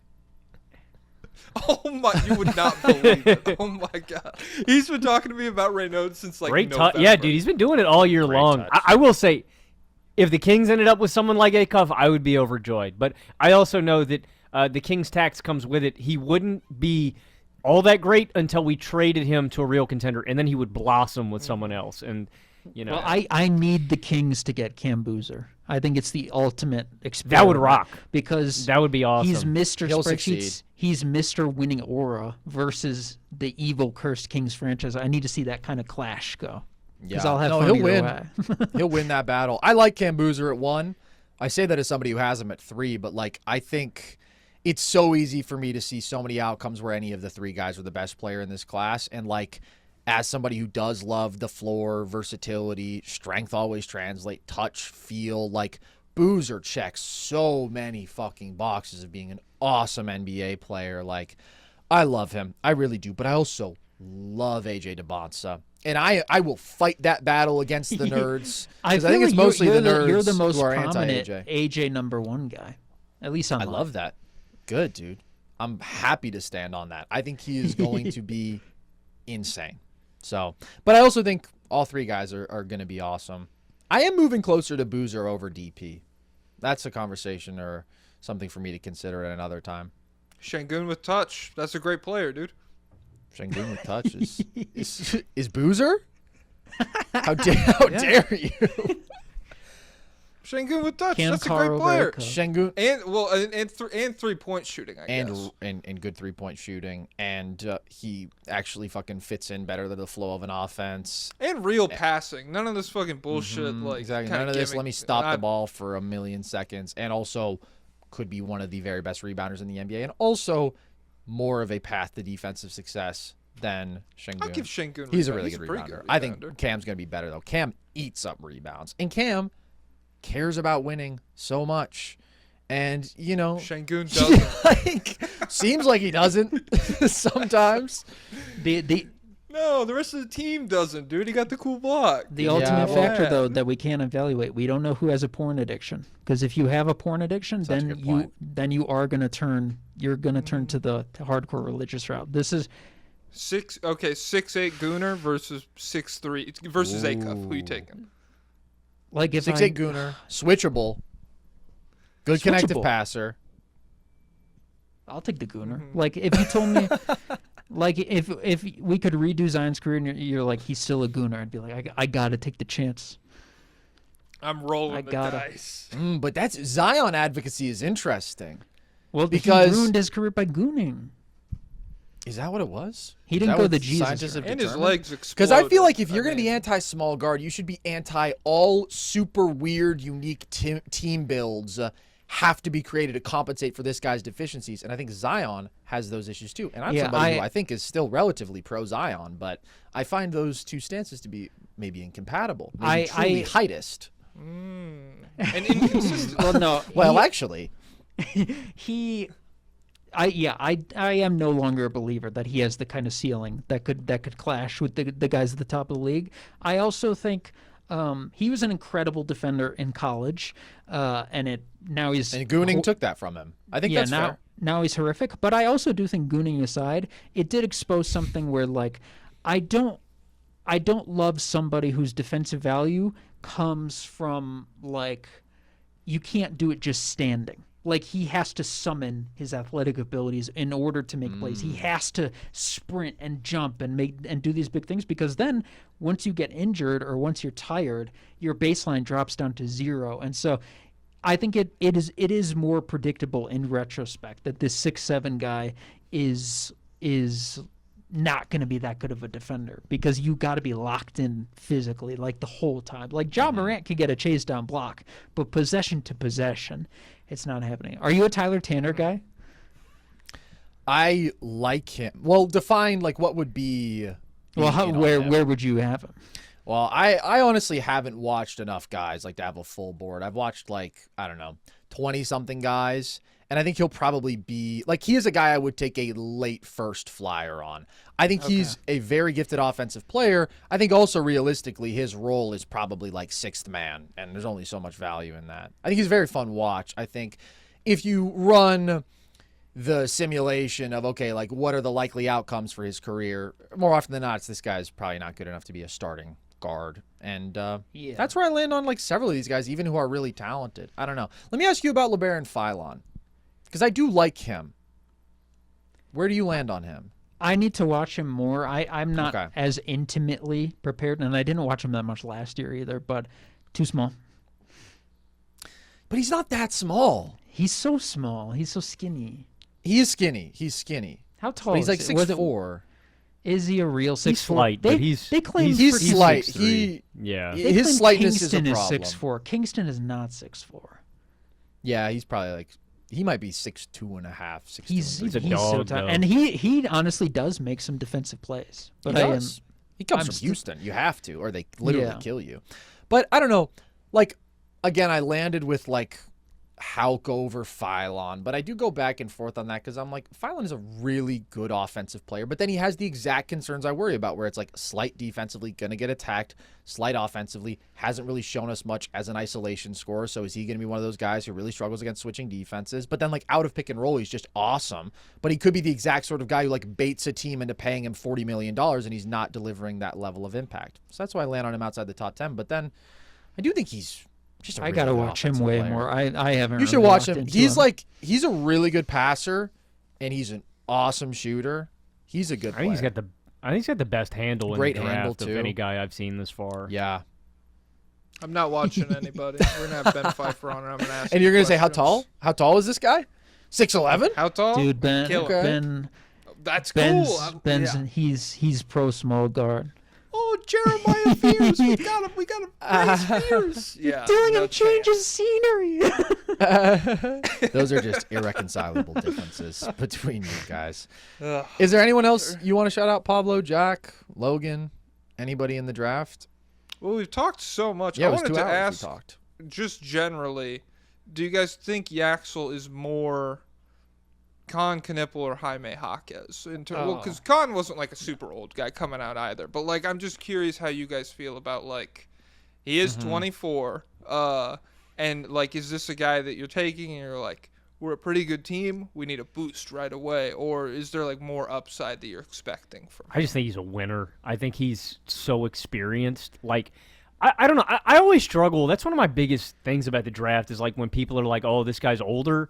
Like, I just think Yaxel has played ball in so many different environments and at so many different levels that, like, he just makes winning plays. I wouldn't take him if your angle is we need a star, we're drafting him to be the number one on our team. If you need a guy in the rotation day one to make winning plays, like, I just think you can drop him basically on any basketball team, and he's so versatile. He's going to make winning plays. Like, he's one of the highest floor in like sure things in the draft, and that's why he would be a top 10 kind of guy to me. And like I just think so much of what he does is going to translate to the NBA level. So I don't put a lot of stock in the age thing with Yaxel. It obviously matters, and like I think it's really the question to ask about him because we do have this recent history of like these 24-year-old super seniors getting drafted, like with the sales drafted pitch to that, the like, Kings. Don't pay him. Yeah. Don't pay him like Keegan Murray. That's a great piece of advice. But if you're going to pay him That's like not even the one I was a thinking of. rotation, Well, guy. you were thinking. I mean, like there's Duarte, Duarte. Nick Connect. Clifford, Yeah. Devin Carter was. I'm not done on with Nick Clifford. I Jeez. really Neither like am I. I still like They might Nick. be fine, but it's funny that they drafted all For these sure. old guys and they're not good. It process is. It is. is The distinction I would make is hilarious. like when you think about Duarte, when you think about Connect, like the sales pitch was basically they're good shooters, and we know that translates. It's like, Yeah. all right, a 24-year-old who's a good shooter, like that's not a great sales pitch. The way that Pablo feels about true 7-footers is how I feel about 6'9", 230 forwards who are strong as fuck, who can make 40+% of their catch and shoot threes, who are good passers, who make good decisions, who can be supplementary ball handlers for you in spots, who finish really well at the basket and are also switchable defensively. Yaxel just checks too many boxes for things that are like at a premium on any serious NBA team right now for him to not be good. So like, of course, if this guy were a freshman, I mean, he'd be in the fucking top 4, but he's not. He's damn near 24 years old. So obviously like you tax him for that, but also I do think it matters. Like if you're extremely confident in the guy being good, and it's not just like a short term, oh, he's going to bring us winning value on his rookie contract. Like I believe for his entire NBA career, Yaxel is going to be a versatile, impactful, winning basketball player. I can't say that confidently about many guys in any draft class. So, like, I want that guy on my team. Like, let's say if the Warriors could get him at 11 or wherever they're going to end up drafting, I'd cream my little jeans, man. That'd be like an absolute dream scenario. So, I really love Yaxel. Like, every time I watch him, I'm just like, that guy is so fucking good at basketball. And yes, he's old, but I know that he's awesome. And I know that this stuff is going to translate. I can't wait till I'm like 50 and looking at these people like 23. Oh my god, Those this are guy's the days. ancient. I'm Oh. not taking him. I'm hoping. I'm Yeah. hoping for Dylan Brooks. Nothing much grander. Hey, that's a a really pretty good good player. He's a much better shooter than Brooks. Yeah. And I think makes better decisions, although he does have some of that same weird off the court temperament stuff. Yeah. But good passer. He pokes Pokes- bears, that kind of thing. He pokes bears. Except he pokes cubs. He's like a bear. And he's, Yeah, he's you're right. like- You're right. He's Yeah. like, yeah, that little guy, he can't do shit with me, and I hate him, and I hope he dies, and I hope his family's really sad about it. But you know, you gotta have one of those guys on your team, man. You know, and that's Yaxel, and that's gonna be Yaxel for the 2027 Golden State Warriors. Gentlemen, Whereas Johnston, are you in on him? haven't watched enough to have an opinion. What's your opinion? In on him over the guards. Okay. All right. Very good. Very good. Let me ask you this. What do you think about Keaton Wagler? He's big enough for you to Ow. like him. No, he doesn't play defense, dude. You want to You have to abolish be big guards, and damn play near. defense. You know, really? Or I'd like to. I am into the role playerification of guards. The Caruso, Casey Wallace, AJ Mitchell. I love. How do you They had their reckon with moment the in the Houston sun. Rockets? Are they not damning for your philosophy? The team that thought they could do it with no point guard and were proven sorely wrong. I think I didn't think that. Yeah, Fred yeah, that's VanVleet true. died. I think the bigger problem is I'm worried about where you're sinking your max contracts because Şengün is not a guy who competes at that top level. Amen is not gonna. I've determined Amen is Iguodala, which is good, but do I want to throw him a max contract? Maybe I do, but I don't think the high end talent is there. So, I mean, I'm all with you on teams got to be way more careful with max contracts in today's NBA. Like, and I think it's going to be interesting to see if they do get serious about that, because you got to stop just maxing every guy who is like all-star level. It's ridiculous to act like those guys should be paid the same amount as fucking SGA, or even if they don't have that same ceiling because of All-NBA or whatever. Like, there's just too many guys who just get thrown $40-50 million and it doesn't make sense, and it limits your team build. It's just too big of a disparity for like the Kings to have Sabonis on Jokic money and then Keegan Murray on Jamal money or whatever. That's not true. It's like, the stupidest thing in sports. It truly is. It's like the thing we're seeing with the QBs. Exactly. With Tua getting 54 M's from the Dolphins, and he's making Mahomes. And these guys are sitting here going, "Wow, football!" But it is true. Like, you can't pay the best quarterback the same as the fucking 15th, 16th best worst quarterback in the league. Tua. Yeah, well, true. I have Caleb, so that's you have Caleb, so you're good. I don't do it. He's stealing George Gervin's nickname. You can't do that. We don't even remember George Gervin. How fucking dare you, dude? Oh my God, this podcast. Dude, Carson is had over. a pedophile I had teacher. A pedophile teacher teacher had a poster of George Gervin in his classroom. It was the coolest thing I'd ever fucking seen. Okay. And now you're mysteriously obsessed with old basketball. I know, it was started players. before that. I what's promise it going started on. before that. It was a neutral vibe in that classroom. That's how how powerful the poster was. Yes, I was just like, man, that is so sick you have that Iceman poster. And then it turns out he made some wildly inappropriate comments. Yeah. It's like, why are you 47 years old and you only have a cat? You seem so cool. Wait, why does everybody say that, like, if girls wear low-cut shirts, they do better on tests in your class? Oh, what's up with all that? Whoa. I am mature for my age. Thank you. Man. I always just said his name. I probably shouldn't say Carson, that. can you stay after class to talk with me? No, guys. Chop it up about those Spurs teams. I mean, it's just the Iceman is the coolest, dude. He really is. I saw the best edit ever of George Gervin last year, and I'm going to end by just reenacting it. It's an interview clip of him, and he's talking about a game when he had like 30 in the first half when he was playing with the Bulls in 1985 or 1986, so with young MJ. And he basically said something to the effect of, like, MJ asked, well, how did you just do that, man? Or like, damn, you're feeling yourself or something like that. And he was like, I'm just showing you how I used to be. Cut. George Gervin highlights. Great music. It was awesome. It was awesome. All right. Thank you guys for coming on. This was a blast as always. Everybody, sincerely, do go subscribe to the State of the League Patreon. Unless you are Protestant, then they have made it abundantly clear that you are not welcome. You're a beast. We're a real podcast here, man. We don't do fucking emotes and Fortnite bullshit. Anything you guys want to say before we let you go? Anything you want to plug? Shamelessly? Patreon. Great, we Depth got of there. small guards. Patreon. Good. Yep. Very good. And Protestantism. And I bet every small guard in this draft is a Protestant. Guarantee you that. Guaranteed. That's a Pablo Escoball guarantee. So take that to the bank and cash Where's it Bennett in. Sturts from? He's probably Protestant. You're the wrong side of Shoot. Ireland. I don't really get the Sturts hype, I'm going to be honest. But that's a conversation for another time. All right, everybody go support State of the League. And if you want more of our stuff, you know where to find us. YouTube, all of our full episodes. You can listen to them across all audio platforms. You can follow us on social media for our viral, daily TikTok content at NerdSesh on TikTok and Instagram, at nerd_sesh on Twitter. And with that, as always, one last shout out to the State of the League boys. I've been Carson Brabber. I've been Logan Camden. Say it. I've been Jack, a.k.a. Jokic Joestar. The world famous Pablo Escoball. And this was Nerd Sesh.